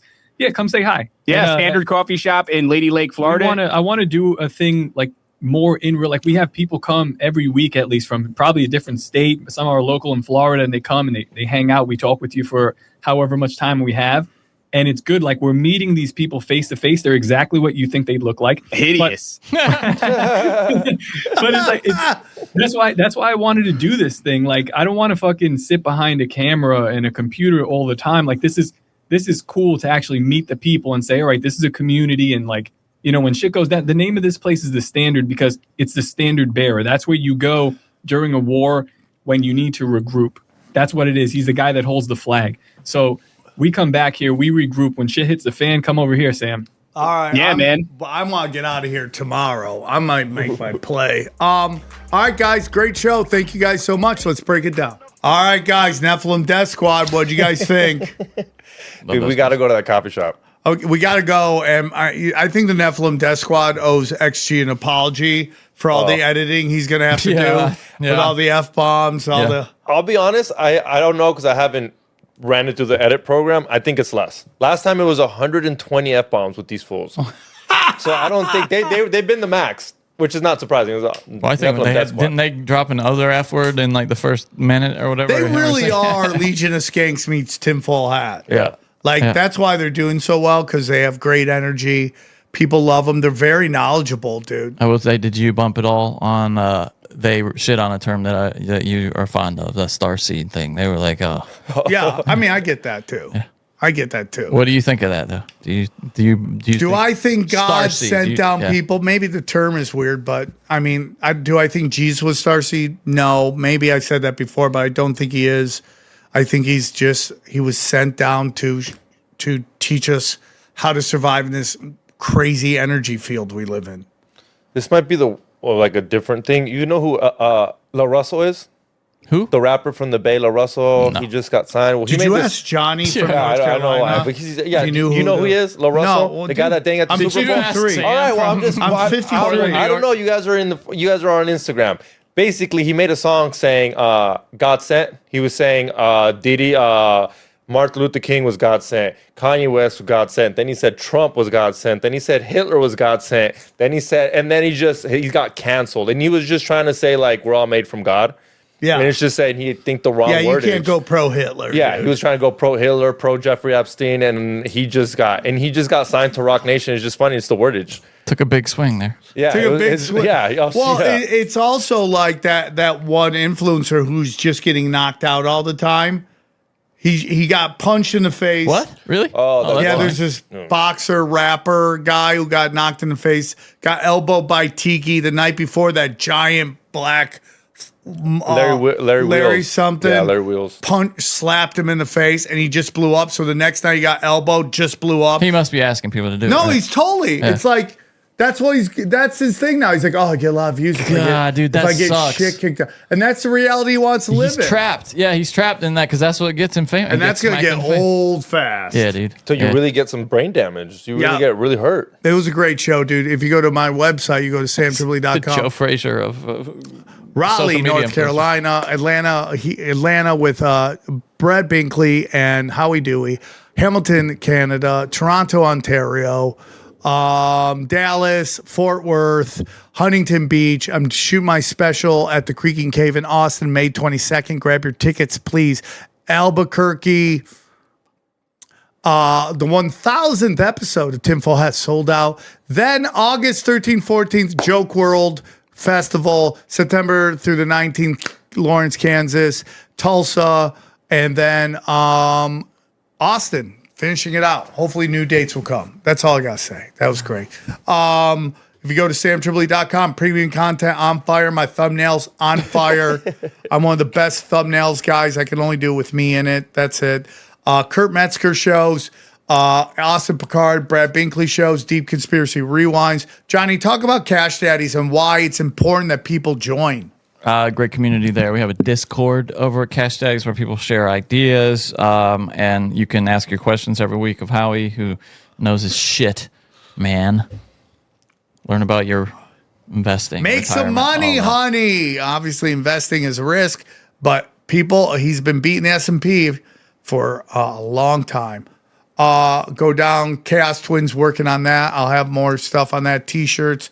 Grab your T-shirts now. Some of these T-shirts are, when they're gone, they're gone. $15 T-shirts, where do you get that from? Anybody know where else you get a $15 murder T-shirt? Doesn't happen. tinfoilat-t-shirts.com. And then we got Wise Wolf Gold and Silver, Wolfpack Gold, samtripoli.gold, get his precious metals game, fixing the link for the Mineral King, Harley Ray, candles, crystals, hydrogen brown gas. Dude, my chemical-free body, you know I love my supplements. I take it from there all the time. Joel Staley, EMF Rocks, Block That Dirty Electricity, Prometheus, and then Brain Supreme, on or off? Off. Reset, baby. I thought you just said you were on. No, that was last week. Okay, gotcha. All right. Duh. Anybody else? Anybody else? Check out my podcast, Actually Marks the Spot. Please, you'll love it. Okay. New Broken Salmon's out. All right. I thought the Nephilim Death Squad guys crushed. As always, check out the show.